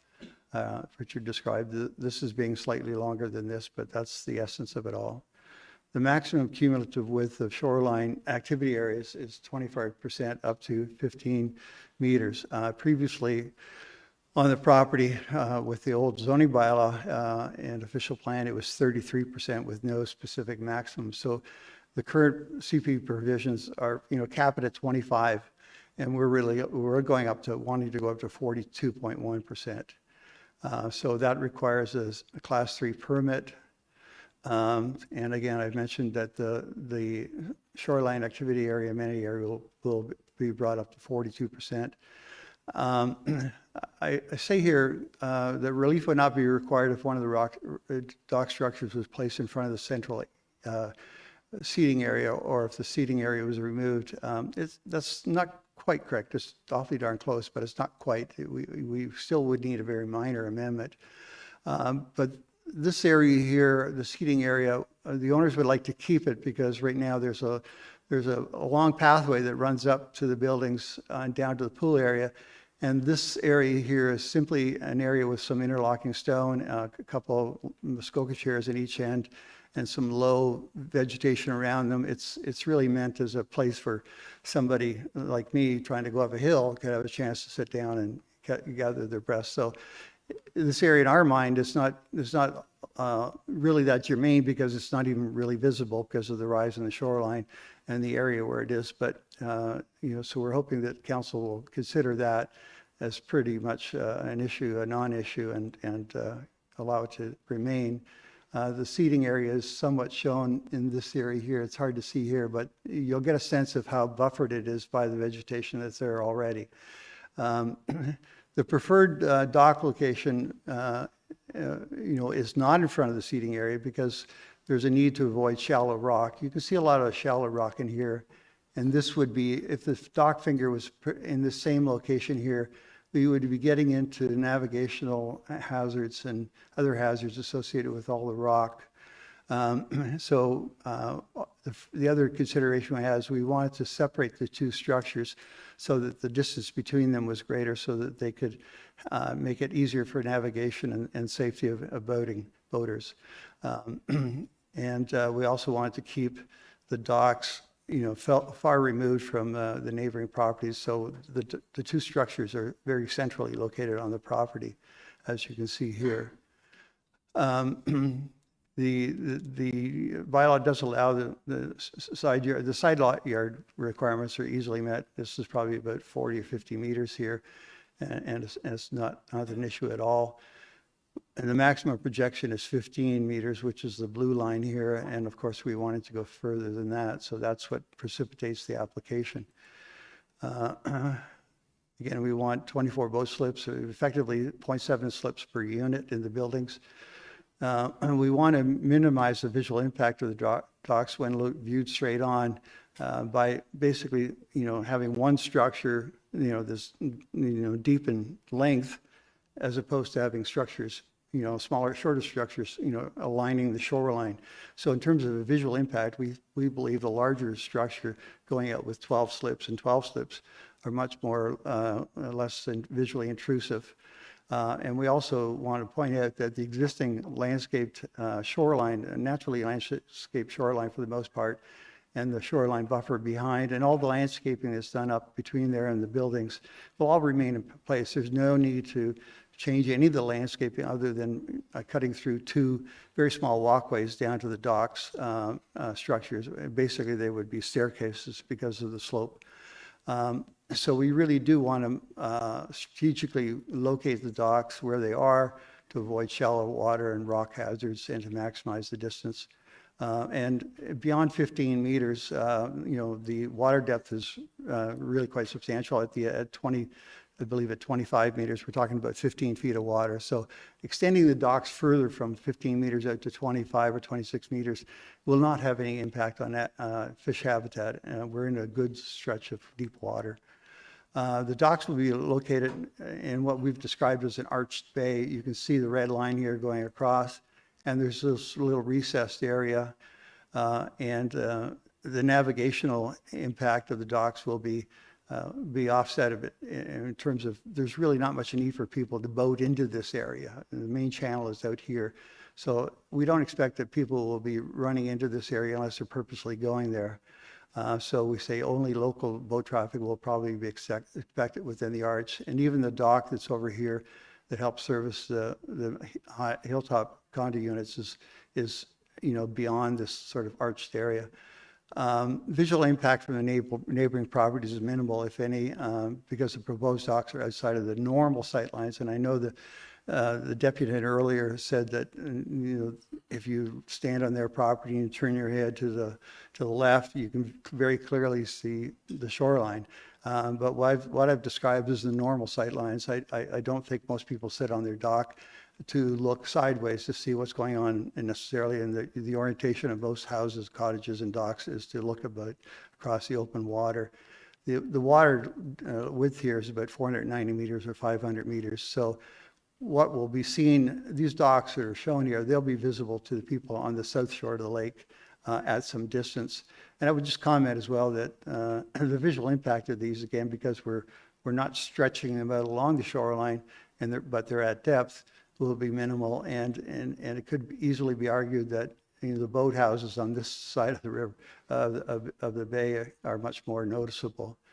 I did want to bring this into play. This is a picture I took earlier this week.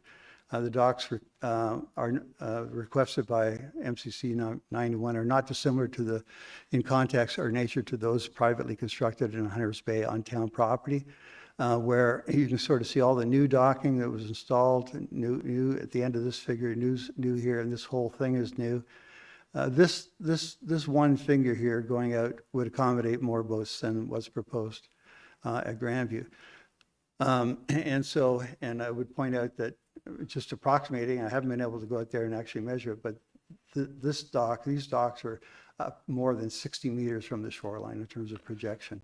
So Wayne, that well over 10 minutes, if you can wrap it up. Oh, I'll wrap it up. Thank you very much. So in my professional opinion, the relief being requested is consistent with the provincial policy statement, which is somewhat contrary to what Mr. Clark believes. I believe it conforms to the official plan of both Huntsville and district. I believe that the docks will be in character with the area, which has already been described as a very unique shoreline.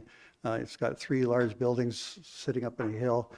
So it's not the typical single-family residential cottage development lot. And again, the docks are not dissimilar to those that were privately constructed in the bay on town property. And I don't know why it says a minimum of PF, but anyway, I'm not a very good typist. But and I would just say as well that the docks in Hunters Bay are evidence that the nature of those works do conform to the official plan, because for those to have been built on town property under the Municipal Act, all infrastructure undertaken by the municipality must conform to the official plan. So any argument that says that this particular project doesn't conform to the official plan is running a view that's counter to the one demonstrated by the town already. All right. So I do appreciate your consideration, and I'll sit back. Excellent. Thank you very much for that. All right, I'm going to go to council. Any comments or questions? I think Councillor Morrison first. Yeah, I guess I had one for Richard and one for Wayne, but the one for you, Richard, is essentially what would be allowed right now without any exemptions? You know, if they were to go, would it just be the one, and of course not coming out as far? If they didn't have to come to planning for. So, good question. Thank you. Through you, Mr. Chair. So what would be permitted is you would have to maintain the current shoreline activity areas. The existing development pretty much maxed out the shoreline development that could occur on the property. So if you were to make any changes, you would have to work within the envelopes that were already established. So that would mean the docks would only be able to project 15 meters as opposed to 25 and 26 that's proposed, and they would have to be located in line with the existing activity areas, or you could remove those activity areas and restore them and start over. But that's not what's proposed here. What's proposed is to expand things. Follow up? Yeah, then I can be done and pass on to everybody else. So Wayne, the one question I have is the actual condo corp themselves. Have they surveyed their ownership to see what the needs are? Like how many of the actual owners would need a dock and would want a dock? If I could have that, Mr. Chair, answered by one of the owners who's also on the committee, who might want to speak in their capacity as an owner separately, they could probably answer the question for you. I don't know how they've surveyed it, but I know that there are some people who want the dock slips, but you also see 3 letters of objection from people who are owners who don't want them. So I'd rather not open it up to any other members of the public. If you would like to speak to it, you can. Well, I guess my answer is, doesn't appear to be any unanimous agreement that all the docks should be, because 24 docks should be, but that matters in the hands of the condo corporation, the board of directors, and under the Condominium Act, they have certain abilities to exercise and to add to the assets of the corporation, but it requires a certain percentage of the votes of the owners of the units, and I don't believe that vote has been taken yet. All right, thank you. Councillor Fitzgerald. Thank you, Chair Stone, and thanks, everyone. Councillor Morrison asked a couple of questions I was going to ask. So the amenity areas you discussed, Richard, were the 17.8 meters where the current stone rest area and fire pit is, and the pool area. Those are the current areas that are considered? Yes, that's correct. Okay. And the distance they could do in those amenity areas or change the amenity areas over allowable by CPP is 15 meters. How many, I guess this question's for you, Wayne, how many boats could you accommodate in 15 meters with that dock configuration? Thank you, Mr. Chairman. On this plan, you'll see that the docks that are closest to the shoreline, and there's really no opportunity to dock a boat on the inside because of, again, the shallow water. Mm-hmm. So really, we're looking at the possibility of 2, 4, 8, 16 at most, if the water depth and rock conditions would permit. Certainly not 24, but something probably midway. Mm-hmm. Thank you for that follow-up. So I don't think I could support this in the nature that we haven't done a depth study. We're not sure, ownership hasn't voted on this is how many they need. So we're asking for a lot here when we may not need this much. So I'd like to see the numbers refined, and be accurate, and a depth study done before I would consider supporting it. Any other comments? Councillor Schumacher first. Sorry, Nancy. Through you, Chair Stone. Yeah, I'm in concurrence with Councillor Fitzgerald. The 15 meters, that was my question, is how many docks would that, I mean, I guess I've sort of seen areas here where, you know, people on the water get to put their dock in. You're a street behind, you don't get to put your dock in. So looking at the configuration, maybe those that have, you know, the upfront, or maybe you pay a little more and you get a dock slip. I don't know how the corporation wants to do it, but if not everybody wants one, then let's just go with the small amount. I'm in agreement with the staff report to not approve. Mayor Alcock. Thank you, Chair Stone. One question for Wayne and one for Richard. Wayne, at the very end of your presentation, I think you said, so there will be no adverse impacts on the environment and navigation or the enjoyment on Fairy Lake. And I just wondered how you determined the environmental impact to make that statement. So that was one question. Thank you, through you, Mr. Chair. The water, the area of shallow water is really near the shoreline, and it's not type 1 habitat. There's no emergent vegetation per se. It's really just a matter of moving getting the boat slips somewhat distance from the shoreline to make it safe for navigation. But if there's type 2 habitat in the area, it really just means that there's water and the fish like water. And the depth measurements, some depth measurements were taken at 25 meters, and there was 15 feet of water. So it's a pretty pronounced depth through that whole area. Thank you for that. And I guess the second question I have is for Richard. I don't know when you reviewed, I remember when this proposal came forward, I don't know, a council ago, 2 councils ago, and there was a lot of discussion around the boat slips in Cookson Bay, a lot. And so we ended up supporting that decision to have the boat slips there. I can't recall at the time, I don't think there was ever any discussion around having boat slips in this location, and for maybe a number of reasons, because the focus was on Cookson Bay, and that was the proposal that was finally accepted. Did you come across anything that made reference to this area? And I apologize if I'm putting you on the spot. No. I did review the minutes of those meetings, but I don't think that, I wasn't here at the time, so I don't know exactly what was discussed. And I didn't, in review of those minutes, see the entire nature of the discussion about those docks.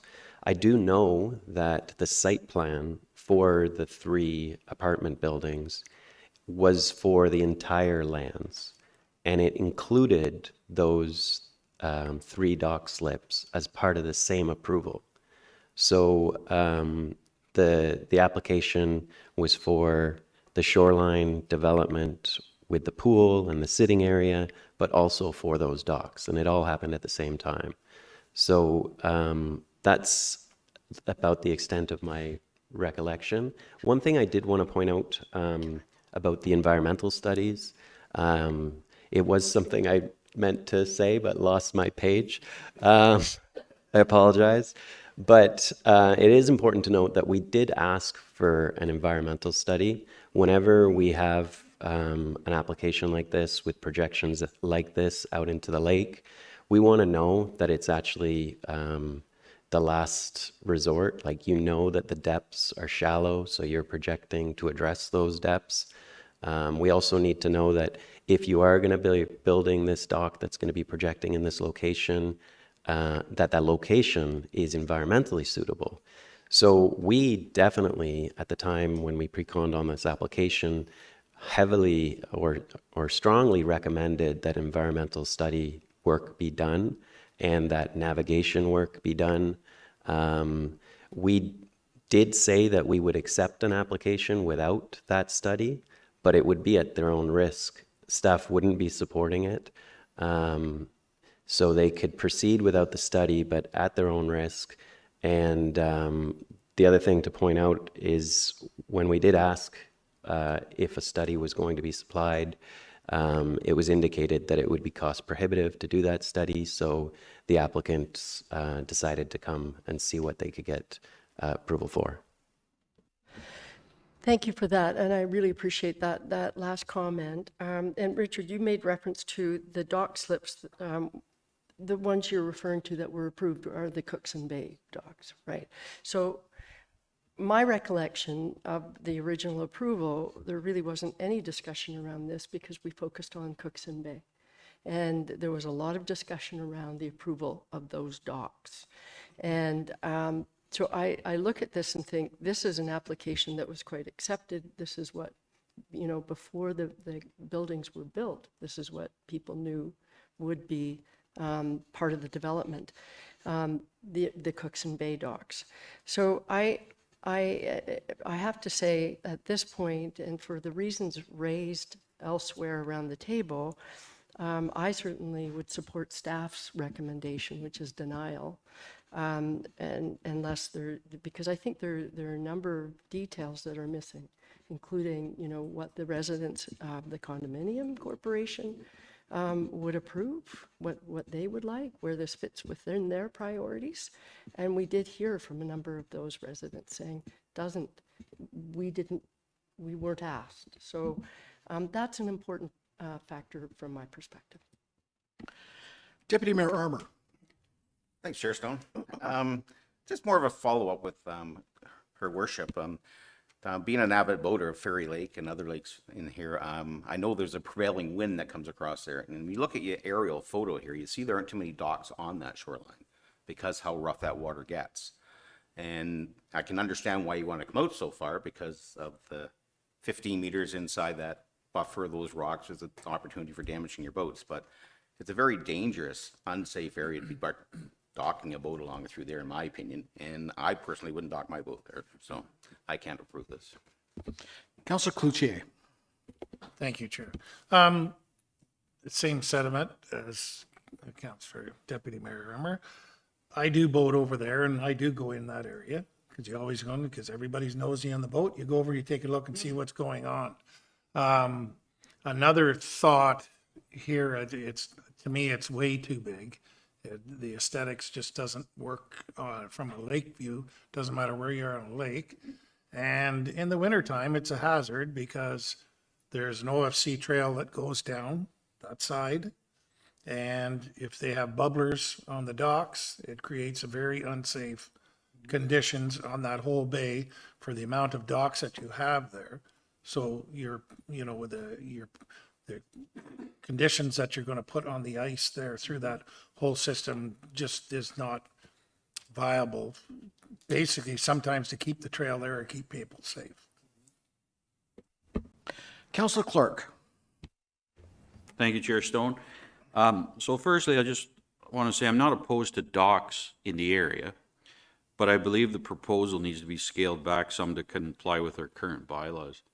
The extent of the proposal is beyond what I'm comfortable approving today. I'm mostly concerned, as others are here, with the length of the docks and the number of boats that are permitted. I have less of a concern with the shoreline coverage for amenities, to be honest with you. But before I would consider approving this, I'd need to see the proposal scaled back with docks that don't project so far out into the lake, and less boat slips. I also agree with Mayor Alcock's statement that the Condo Corp really needs to get firm numbers from their membership as to the number of docks needed. They might only need 16 slips. The point is, we don't know that answer today, and I think that would be something that we need to know. Thanks. Councillor Schumacher. Just want to follow up, and maybe it's to Richard. So the privately built docks that they're referencing at Hunters Bay, but they are for public use, correct? It's not a private entity that's doing that. Yes, so those, thank you for the question through you, Mr. Chair. Those docks are built on town land. They are privately operated, but they're open to the public, and there's a boat launch right there. So those, in my view, are a different beast from what's being proposed here. This is largely a residential property, and it would be used by the residents of this development. Councillor Fitzgerald. Thank you, Chair Stone. The discussion has prompted some more questions. So, Councillor Cloutier mentioned the docks. Was there any discussion whether they would be permanent docks or floating docks? The docks would be floating. Floating, so removable. Thanks for that. And I noticed in other considerations in the report, Richard, it said prior to the development lands we're increasing the number from 28 to 52. But I don't think the docks on Cookson Bay are associated with this condo corp, are they? So they are not part of the condominium corporation's land holdings, but they were built through the same site plan approval because the land was part of a larger parcel before the condominium took place. Okay. I think that was it. Thank you. Councillor Renwick. Thank you, Chair Stone. And always the disadvantage of going last is that all my extremely learned colleagues have already said everything I wanted to say. My question, though, is in regard to when the condo department, when they first proposed this, they did not ask for accommodation for docks. And I'm wondering why they wouldn't have done that with the initial proposal. Why wouldn't they have put that into the actual application? Through you, Mr. Chair. The application for the buildings was made by Halmont, the owner of the property, and who became the declarant when the condo corporation was created a couple of years later. So there was no condo corporation. There were no owners to poll and to see what they wanted. But Halmont knew that if some docks were built in Cookson's Bay on other lands that they will continue to own, that those docks would be available for other Halmont interests in the future. I can't say that there was an expectation on the part of anybody that the condo corporation, the newly created condo corporation, should be expected to make that determination and decide what docks they want to, how many docks they would want to install. But the reality is that the owners who are owners in MCC 91 who have boats right now dock those boats in Cookson's Bay. And the intention is that if they get docking in front of them, they'll relocate those boats in front of their own property.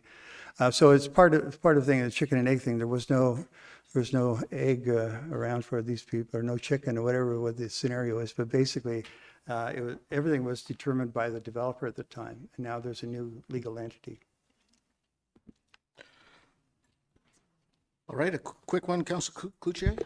So what you just said, that the people that are requiring these docks have a place right now for their docks. Through you, Mr. Chairman, some of them have lease slips on an annual basis, but there's no expectation that lease would extend beyond this boating season. It's really at the discretion of Halmont and how Halmont decides to proceed with the development of the rest of the Grandview site. So I would expect that if Halmont's doing a real estate play on the rest of the development, they'll be looking to optimize those docks for those sales purposes. So they really don't need them right now. They don't need the through you, Mr. Chairman. No, they don't need them right now, but they know that to order docks and have them all constructed really has a long lead time. So they want to be able to make a decision as to when they proceed to order dock sections and when those might be delivered, but they don't need them for the summer. Thank you. All right, I'm going to read the motion. If there's more questions, you can do that after I read this. So, moved by Councillor Fitzgerald, seconded by Mayor Alcock. Be it resolved that Planning Council deny Community Planning Permit Application CPP 14-2024 HTE. The purpose and effect of which is to provide relief from subsections 2.4.2, 2.4.4, 2.4.5 of the Community Planning Permit Bylaw 2022-97 as amended. 2, increase the maximum permitted cumulative width for shoreline structures and shoreline activity areas on the lot from 42 meters to 71.2 meters to accommodate existing structures and areas, and 2 new docking facilities. Increase the maximum permitted projection into the water for a docking facility from 15 meters to 25 meters for the easternmost docking facility. Increase the maximum permitted projection into the water for a docking facility from 15 meters to 26 meters for the westernmost docking facility. And increase the maximum permitted number of 2-meter wide pedestrian paths within the shoreline buffer from 1 to 2. All to permit the construction of 2 docking facilities to accommodate up to 28 boats, a relocated swim dock, and 2 pedestrian pathways in the shoreline buffer along the shoreline frontage of the lot. Comments or questions? Councillor Morrison. I only just have one question, and maybe to Wayne Simpson. Looking in a view of Cookson Bay, it looks like the current docks, there's not a ton of them. Do you know the number? Because I'm like Councillor Clark, I'm not against docks. Having people on the water, boating into town, spending money at the businesses, that's great. I'm more opposed to the distance out. So I'm looking, and I might be wrong, but it looks like a dozen or so. Do you know what the current number is? Through you, Mr. Chair, I don't know precisely the number, but it's more in that order of magnitude than 26.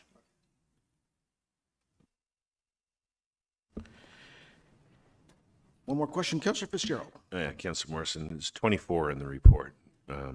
Yeah. And I guess I would like to make one final comment, and that is that, and this is Planning 101, that I learned there's never any precedent in planning. Each application is looked at on its own merits, location, sensitivity, everything else, all different considerations. So that's it. Thank you, Chair Stone. Thank you. I see no more hands. I'm going to call the question. All in favor of denial? And that's carried. Thanks, Wayne. Thank you, Mr. Chair and committee.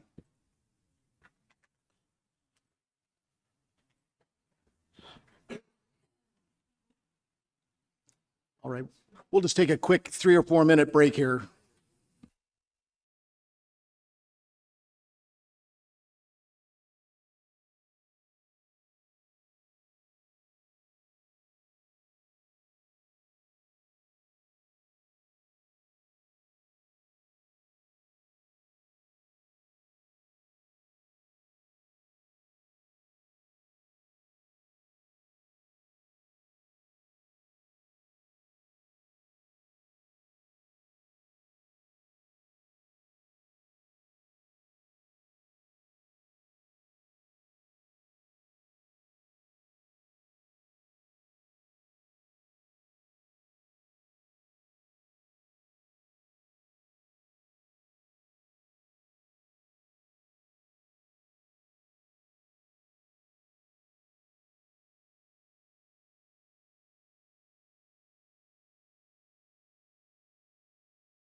Awesome. Thank you. So we got our planning dream team here to talk about height and density. So thank you. Through you, Mr. Chair, the report before you documents work done by staff to date and the recommendations for moving forward with formulation of a criteria for evaluating planning applications that propose height and density increases in Huntsville. Council directed staff to do this work in recognition that we have a policy basis already for allowing height and density increases. We're receiving applications for height and density increases, and we should be open to such applications, but also cautious in how we proceed. What we've found is that our process for entertaining such applications can be refined to help all involved. This will help all understand where such increases are appropriate and conversely, where they're not, and also what's expected in terms of design, layout, and the community benefits required in exchange. In a nutshell, an ideal criteria should help avoid guesswork involved in applications for height and density increases and make sure all involved are moving in the same direction. The goal should be, from the start, for all applicants to know what the playbook is if they're considering such a proposal. The playbook should help them come to the table knowing their chances of success and having a concrete, well-thought-out development proposal. It should give applicants foreknowledge, not just about how they may be able to achieve greater height and density on their property and how they'll design and lay out their development to mitigate potential impacts, but also how they'll provide an appropriate community benefit. Now I'm going to turn things over to Kelsey and Madeline to present their directions for your consideration. And this is your chance to listen, to learn where we want to go, and to let us know if we're on the right track. One more thing I wanted to quickly point out. In addition to this project milestone, Kelsey Shadlock achieved an amazing personal career milestone recently. As of last week, Kelsey is now a registered professional planner, so I just wanted to pause and offer a huge congratulations to Kelsey.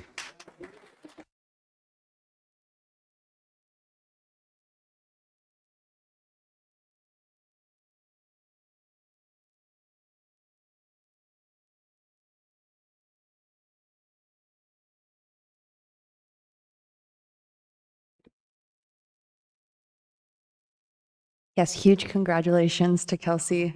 It's great having a colleague that I can look up to, and we work so well together. So happy for you. Okay, so we'll jump into it. All right. So Huntsville's policies promote intensification and compact development forms, and there has been a trend toward development proposals with requests for increased height and density. So Council has identified a willingness to consider such proposals to help developers address Huntsville's housing need, but has also identified the need to proceed with caution in regard to ensure benefits secured through this increased housing will not come at an unacceptable cost to surrounding neighborhoods. So based on this direction, staff presented a 3-phase work plan to Council on December 6th, 2023. Phase 1 of the work plan included a review of similar work conducted in other jurisdictions to identify best practices, a review of existing town policies and related plans and projects, and internal stakeholder engagement. Phase 2 of the work plan included finalization of this background and directions report, and the report has documented the key findings from work completed in Phase 1 and presents staff's recommendations for what should be included as the town's criteria. And Phase 3 of the work plan includes the presentation of final evaluation criteria for implementation, which has been included in the report before you all today. Great, thank you, everyone. So just to provide a bit more of an overview of Phase 2. So the first thing we did, which was a lengthy process, we did a jurisdictional review of 37 municipalities. As mentioned in our last presentation, a similar policy in a comparable size to Huntsville was really difficult to find / non-existent. So the jurisdictional review was widespread and was mostly comprised of urban design guidelines and community benefit strategies. Key points for each of these policies was included in the background review in point form in Appendix A, if you care to refer to any of those. From the review, best practices were identified, some highlights for context mapping to determine suitable locations for increased height and density, performance standards such as step backs, and 45-degree angular planes for transition setbacks from the road and abutting development, and enhanced landscaping requirements. For community benefits, clear guidelines from a municipality were important, and to set contribution amounts based on either the increased height or density and weighing that trade-off, or the appreciation of the land with the new increased height and density. We also did a deep dive into our existing policies locally, so our community planning permit bylaw, our official plan, and the district official plan, as well as the provincial policies, such as the Planning Act and the provincial policy statement, to really understand any limiting factors for this policy and guideline, as well as to set the foundation for what we can create. So we identified gaps through that process.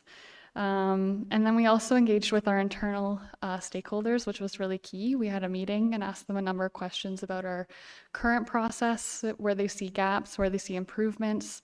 And yeah, so that's, we've integrated those into the directions in front of you.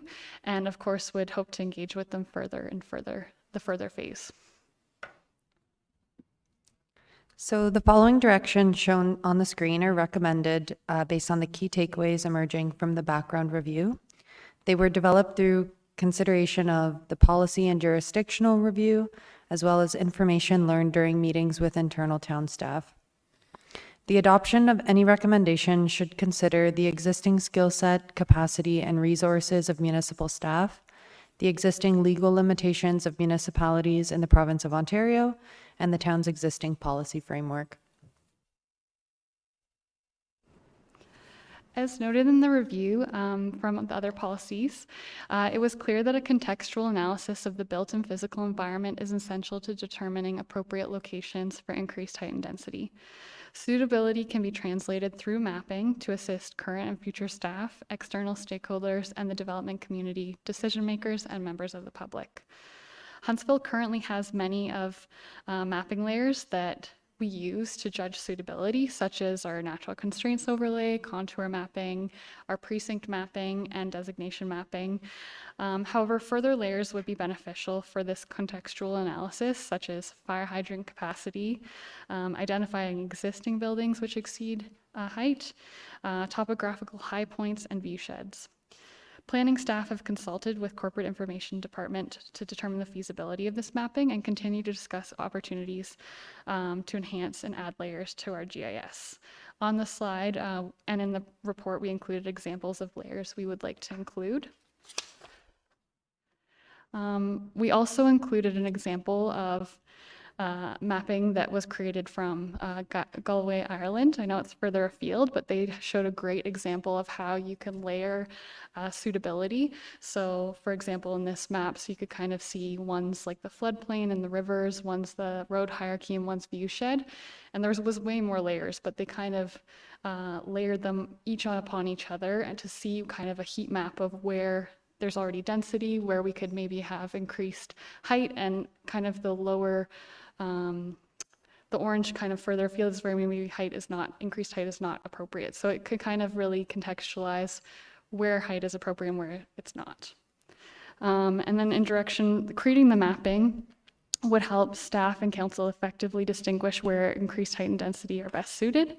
When reviewing proposals, the suitability schedule, we would create a suitability schedule for the bylaw, which would be added through an amendment. Oops. It's not switching.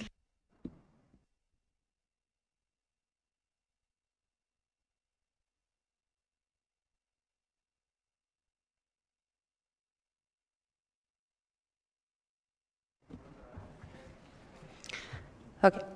Direction number 2 involves adding a new height definition to the community planning permit bylaw. So the current definition, as described on the screen, has resulted in height measured from the front or exterior lot line, but does not reflect overall height or impact. The definition also does not reflect provisions for underground parking and does not take into consideration ground elevation changes. Staff recommend refining and revising the definition of height to reduce the number of interpretational misunderstandings and unintended consequences. A revised definition of height would be added to the community planning permit bylaw through an amendment. An example of a revised definition could be as followed on the screen.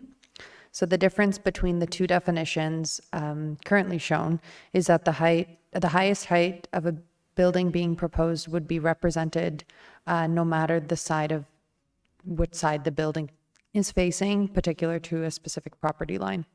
So this would allow for the true height impact to be evaluated, which is especially important regarding development proposed in prominent topographic areas. The refinement of this definition is to be further worked on. However, the intention is to better represent heights being proposed.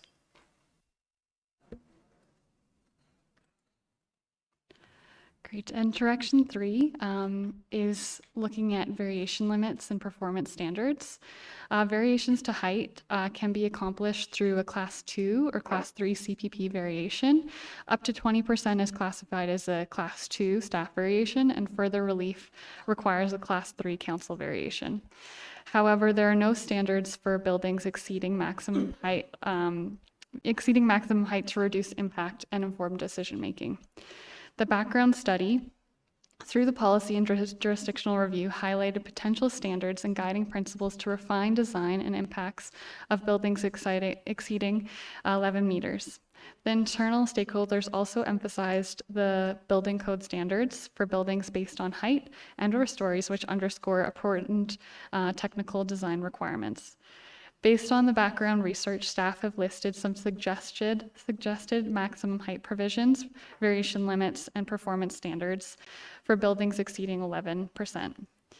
In suitable areas, as you could see in the table, based on the mapping that we do from direction 1, may consider a higher maximum height, and we've looked at 15 meters or 4 stories, but that's again something that we will engage with further.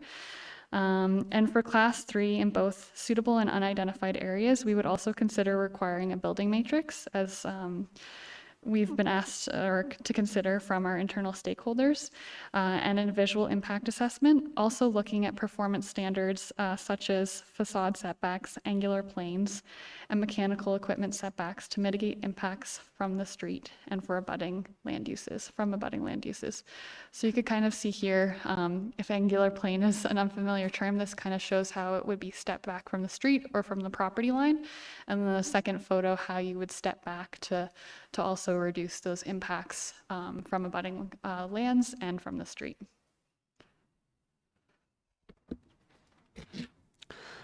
Direction number 4 involves creating a sample terms of reference for visual impact assessments and correlates with direction number 1 and number 3. So the suitability mapping discussed in direction 1 and the suitability schedule would be utilized to understand appropriate areas in the urban center for increased height based on topography and view sheds. In areas not identified as suitable or for a Class 3 variation in a suitable area, a visual impact assessment shall be required based on direction number 3.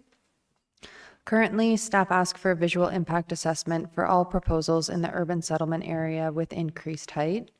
Staff recommend a terms of reference be prepared for visual impact assessments to ensure consistency and discussion of prominent height views. This terms of reference would be provided to applicants at the pre-consultation stage and would ensure clear expectations of items to consider in regard to visual impacts from the beginning stages of a proposal. Looking at direction 5, council directed for the criteria to ensure the natural beauty of Huntsville is preserved. There are policies within the CPP and official plan which protect natural constraints, as well as provisions for landscaping, for mixed use and multi-residential development. However, there is little policy guidance for tree preservation and landscaping specifically when considering increased height and density. Policies in the official plan state that buildings shall not project above the tree line. This policy provides some direction for staff. However, further guidance is recommended to mitigate impact and maintain natural beauty. Therefore, staff have recommended enhanced landscaping provisions to be added to the CPP. So this may include where height exceeds 11 meters, that the landscape buffer shall be double what's currently required, or where height is exceeding the maximum number per hectare, the percentage of required landscaping, there should be a required percentage of landscape open space. So that just means the overall permeable surfaces are greater on that and enhanced landscaping. And then also further illustrating how we measure where the tree line is to make sure there's clarity in that for applicants. And then also looking at landscape buffers to retain a certain amount of mature vegetation to prescribed percentage. And then if that's not already there, the revegetation be provided. And then to illustrate, to further describe these added provisions, adding in definitions such as landscape open space, mature vegetation, and tree line to our bylaw. The standards would be included in the bylaw through an amendment. In addition to these policy changes mentioned, revegetation guide, similar to what we have for our shoreline revegetation guide, would also be recommended to ensure clarity and consistency. So direction number 5 involves creating a fixed rate community benefit contribution guideline. And this would be to inform section 2.5.2 of the community planning permit bylaw. And section 2.5.2 specifically talks about community benefits. So as discussed within the background report, fixed rates are based on land values within areas defined by the municipality, and community benefit contributions would be collected using this rate. Fixed rate systems were considered easy to use and predictable from both the municipality and developer perspective, as a fixed rate can be anticipated by land purchasers and thus included in land value assumptions. Staff would recommend a fixed rate per square meter be determined for the increased floor area based on current market values, and this could be updated every 2 years. The rate would be applied to all Class 3 variations for height and density as a condition of approval and implemented through a development agreement. And the dollar value would contribute to the listed benefits within the CPP bylaw. So in addition to the fixed rate, staff would also recommend guidelines be provided for each listed community benefit to ensure that they are appropriate and aligned with municipal priorities and the fixed rate. This would be noted as an asset, as currently there is no policy which quantifies a community benefit as it relates to the height and or density increase, leaving it up to negotiation. So the guidelines would assist applicants and staff when negotiating community benefits and ensuring consistency with town objectives and community needs. Excuse me. More specifically, further guidance would be needed for affordable and rental housing as a community benefit. The importance of housing for increased height and density was a main priority. Unlike other community benefits listed, the value in an affordable unit is less tangible. The future housing needs assessment would help inform the guideline. However, staff would recommend a trade-off such as a certain percentage of affordable housing units provided would permit an additional dwelling unit or gross floor area. The guideline for housing as a community benefit shall also include criteria for what is deemed affordable housing, using an example similar to what's being shown on the slide.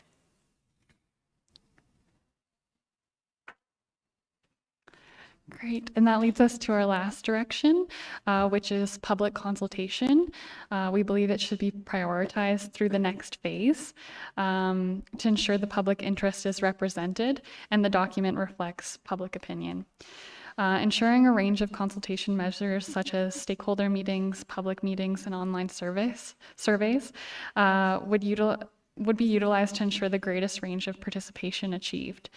Stakeholder meetings would include continued discussion with our internal departments, as well as external commenting agencies and industry professionals in planning and development. as well as a community survey looking at our views. It's something hard to quantify without some qualitative data from our community. So a community survey would be important to document the views, the prominent views to be included in our mapping. The data and information collected through public consultation could be utilized to inform the suitability analysis, as mentioned, and the community benefit guidelines. So yeah, that's something that we'd like to prioritize moving forward into our third phase. And so that leads us to next steps. So phase 2 of our work plan has been concluded with the presentation and preparation of the background and directions report. And the third phase will be informed by the recommendations, the recommended directions, discussed and the input of yourselves. So staff anticipate the following next steps ahead to develop the policies and materials. And these involve developing an engagement strategy with identified stakeholder groups, conducting a prominent view shed survey, developing height and density suitability mapping, developing sample terms of reference for visual impact assessments, urban revegetation guidelines, and community benefit contribution guidelines. Finalizing criteria, including bylaw performance standards for increases, community benefits, landscaping, definitions, etc. And undertaking, if necessary, an official plan amendment and community planning permit bylaw amendment to finalize criteria. Presenting final criteria and amendments to Planning Council and implementing and monitoring the final criteria. So through this, staff recommend Council approve the list of directions contained within attachment number 1 and the next steps as presented. Additionally, staff recommend Council approve staff to spend no more than $5,000 from the Planning Policy Reserve. This budget has been allocated to cover any external and engagement costs associated with this project. Great. And thank you so much again for reviewing our report and listening to our presentation. We know it's a lot to digest, but we look forward to continuing work on this project and to answering your questions. Thank you. Thank you very much for the presentation. And I know you've done a ton of work to this point, and I know there's tons more to go, but it can't be said enough about thank you for all the work so far. I'm going to go to Councilor Fitzgerald first. First. You guys, that's awesome. How much work you've done, how well you presented it. I love the direction we're going. I don't think you missed anything that we've suggested over the last whatever period of time. I do have a couple things that I want to add before we get too far along about some shed roof height measurements and everything, considering affordability and the future of tiny homes. And the landscape buffer doubling kind of scared me a little bit because it defeats the purpose, but depends what scale it is. And I know we want fine parameters so people come in and they know what they're dealing with before they come in, which if we can accomplish that, we have nailed it. So nice job. Way to go. Congratulations. Thank you. Councilor Cloutier. Didn't think it was up next. Jeepers. So many of us want to jump in. Great job. Looked really good. Long read. My biggest concern with this right from the start with this extra height and everything is our fire department. I know you were say the buffer zone, but you know, our ladder truck is only so big. You can't have the ladder truck 70 feet from the building fighting a fire with a ladder that's only so long. I understand most of these buildings, the fire is fought from the inside anyways. But still, I don't want to end up in a few years because we have two buildings that are over height that we have to spend an extra $1 million on a ladder truck just because of the two buildings. And also we have to take into consideration, and big thing with the chief is the extra additional training. Not that I know of, but I don't think our fire department, our firefighters have the training in multi-level, probably up to 4 or 5, but I don't know any additional training, the cost of that going forward. So we have to take it in consideration every time we go to do one of these exemptions, that it'll follow us. It won't put us broke just because we get an extra floor. Thank you. Mayor Alcock. Are you sure? I'm being, oh, thank you.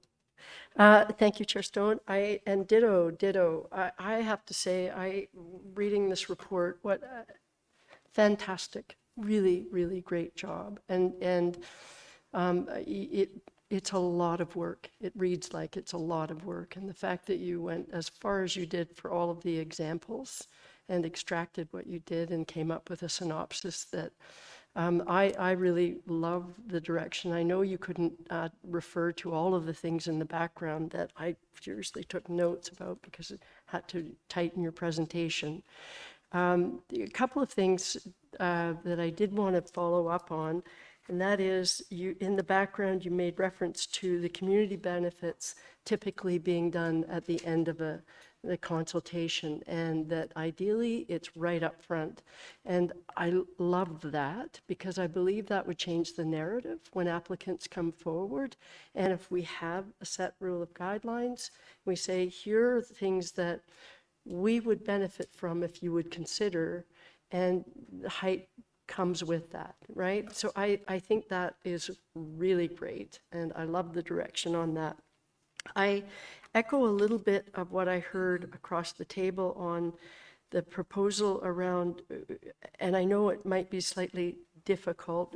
This is the next phase. More work needs to go into things like fixed rate on a per square meter, because if you pursue this as a general rule, right, then I still think you need those individual, which you're not saying we wouldn't have, but you need those individual discussions that are site specific, because you don't want to overtax someone who might be coming forward with a proposal that has a huge community benefit.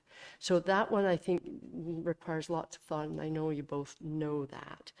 I asked a question earlier, but I want to ask it around the table, and that was your proposal later on for potentially 15 meter. And I think that's great. Certainly we've been talking about that. We've approved. You gave us examples of what we've already done. So is there still room in our process that if someone comes in at 16.4, that's still flexible? This isn't saying that's our limit and that's a huge thing, because there was reference to 11 plus and this might be required, or it still might be 15 plus, right? There's still flexibility in the proposed system, and that kind of is a question. Either one of you? Thank you for the question. Through you, Mr. Chair. Yeah, we toyed around with the idea of like a maximum height, but like having it in the suitable areas and having that maximum raised to 15 or whatever it may be would allow more flexibility, although somebody proposing higher than that would still have to go through the process and have those performance standards applied to it. But it in suitable areas, and we don't know what those are at the moment, it would foreseeably allow people to have an increased height without going through that process. But yeah, I hope that answers the question in some sort of way.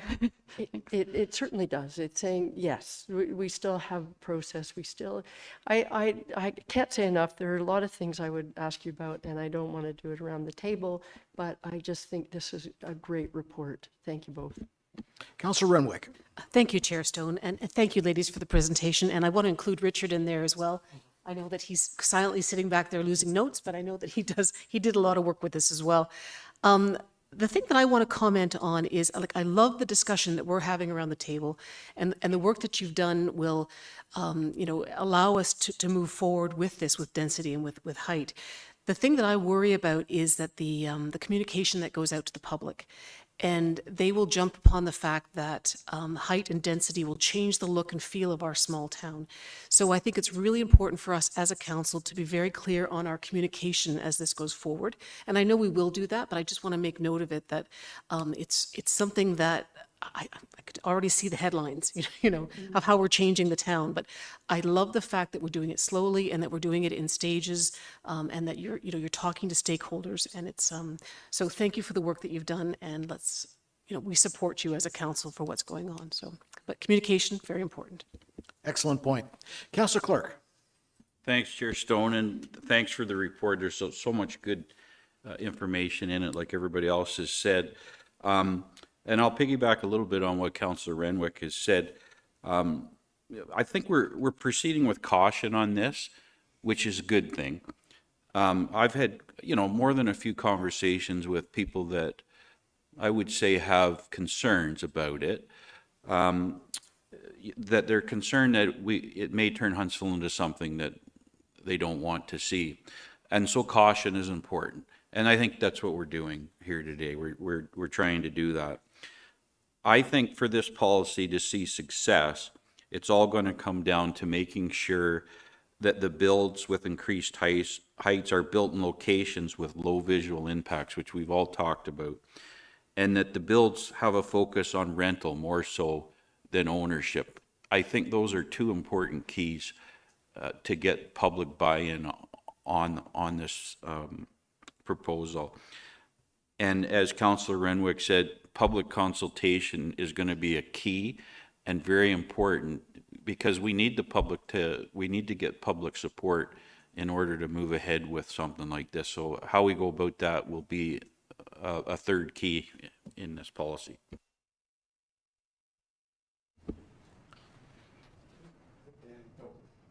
Councillor Morrison. Okay. Yeah, this is, not that I shouldn't have expected something so great, but this is so much more than I expected even to read. So it's given me a ton of stuff to work with. And the good news is we have a lot of time to go, so we're all going to have a lot more time for input. So I'm just going to say, when they're focusing on the rentals, yes, 100%. And what we need to remember is when we go an extra height, when we do allow something like this, it allows a contractor or a developer to spread out their fixed costs and hard costs to more units, which maybe makes the units more affordable. So it's going to accomplish a lot of things. Nobody on this table wants our town to change their look. And if we knew that we could stunt growth and it wouldn't cause affordability to become more of a crisis, I think we'd consider it. But this is the kind of stuff that has to happen. It's outside the box, which I love. The only thing I would add is I love when you look at the community benefit in your list of what makes housing affordable. I think the one thing I would add there is item number F is units of 500 square foot or smaller. Because if it's that small, it's inherently more affordable than a 2-bedroom, 1,200 square foot unit.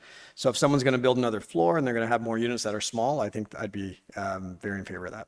But otherwise, I'm excited. This is great. Thank you.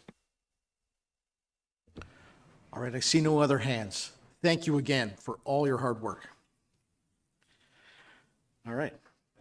One last, hang on a sec. Oh, sorry, we need a resolution. Oh, Councillor Fitzgerald. I just think that Chair Stone, nobody mentioned Richard in that whole process. And I know, oh, did you? Okay, sorry, I missed that part. I didn't hear the Richard, so. Thank you. All right, I do have a motion.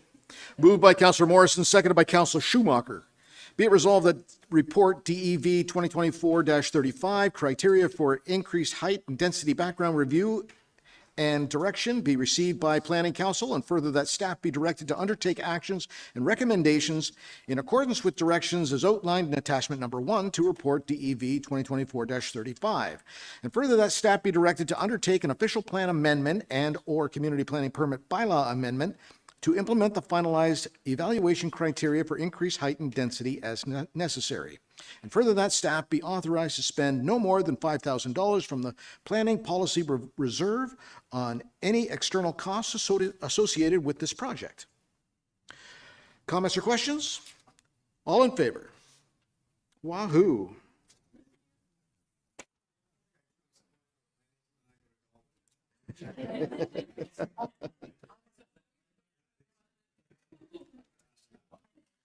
All right, we have one more application. Lisa, come on down.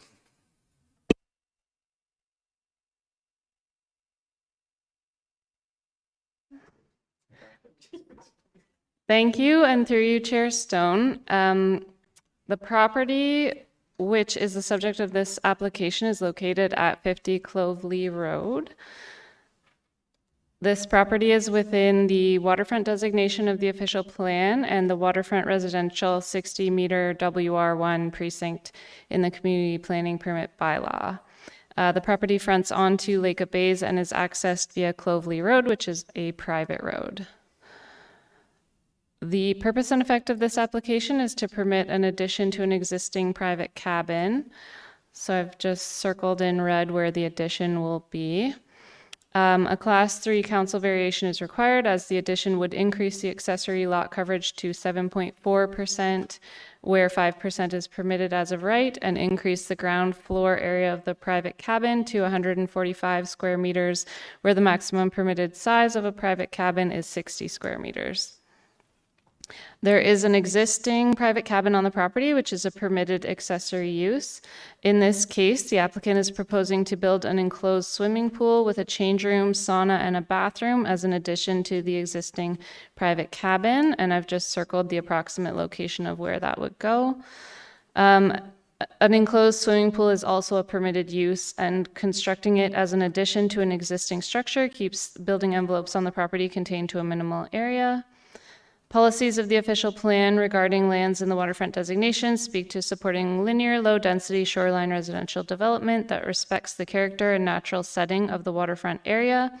The proposed development sits behind the existing dwelling and will not be visible from the lake. Lake of Bays is a cold water lake trout lake, and the official plan requires new development to be set back a minimum of 30 meters from these features. The proposed development exceeds this setback. I've just included some photos of the other accessory structures on the site here. The application was circulated in accordance with the provisions of the Planning Act and the Community Planning Permit Bylaw, and recirculated in advance of this meeting as it was originally scheduled for the March Planning Council meeting, which was canceled.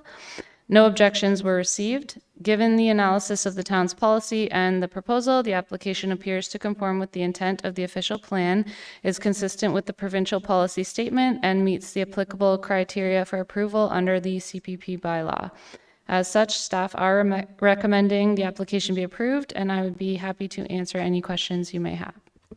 Thank you very much. I'll call on the applicant or representative if they would like to make any comments.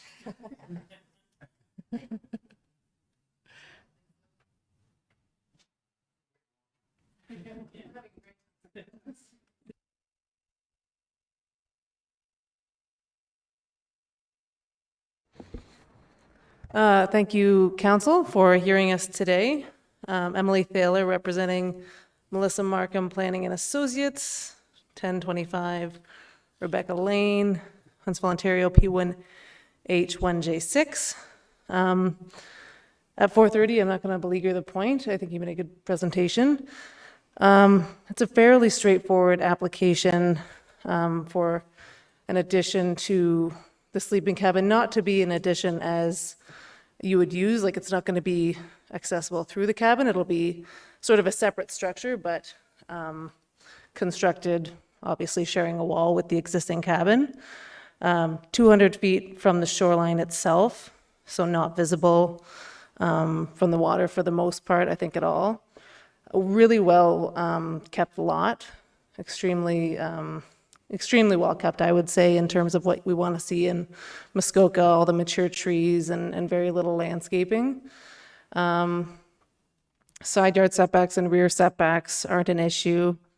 The height of the building itself, the addition is going to be the same, meet the same roof line as what's there.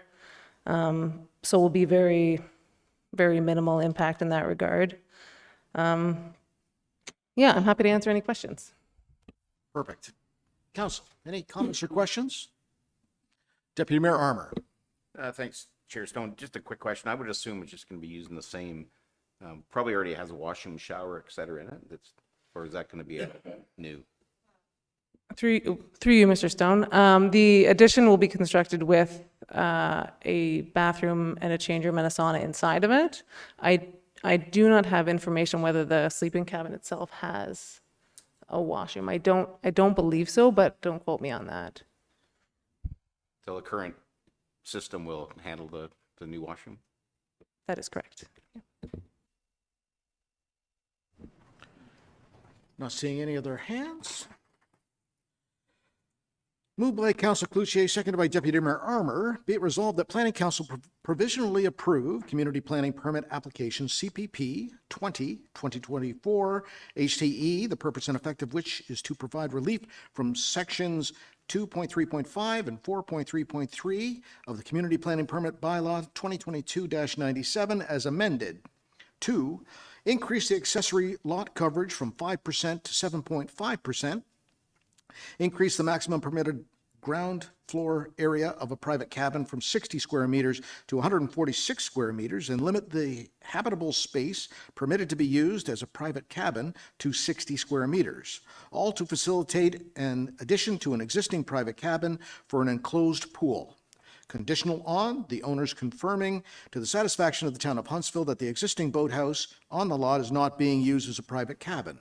And further that, upon the conditions of provisional approval being fulfilled in accordance with subsection 1.17 of the Community Planning Permit Bylaw 2022-97, as amended, a Class 3 community planning permit be issued to authorize the above described development conditional on the development being carried out in accordance with the community planning permit, including plans and drawings, all exterior lighting being dark sky compliant in accordance with the Town of Huntsville Outdoor Lighting Bylaw 2016-3 as amended, and all disturbed areas being stabilized and restored to existing conditions or better immediately upon completion of the works.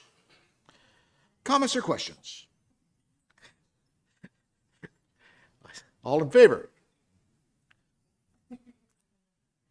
And that's carried. Thank you.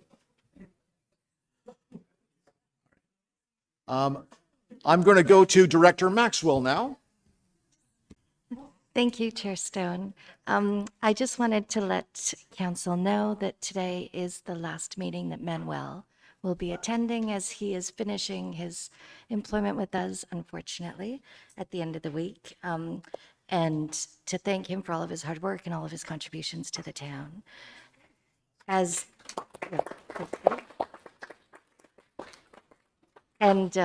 reason Manuel is leaving us is because Jennifer Taylor, who was on maternity leave, is now back. And Jennifer is the new Manuel and vice versa. So thank you. All right. Moved by Deputy Mayor Armour, seconded by Councillor Cloutier. Be it resolved that Confirmation Bylaw 2024-35 be received and passed this 10th day of April 2024. All in favor? And that's carried.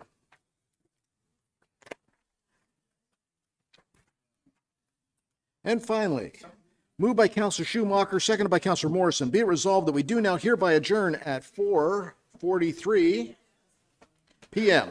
All in favor? Wahoo.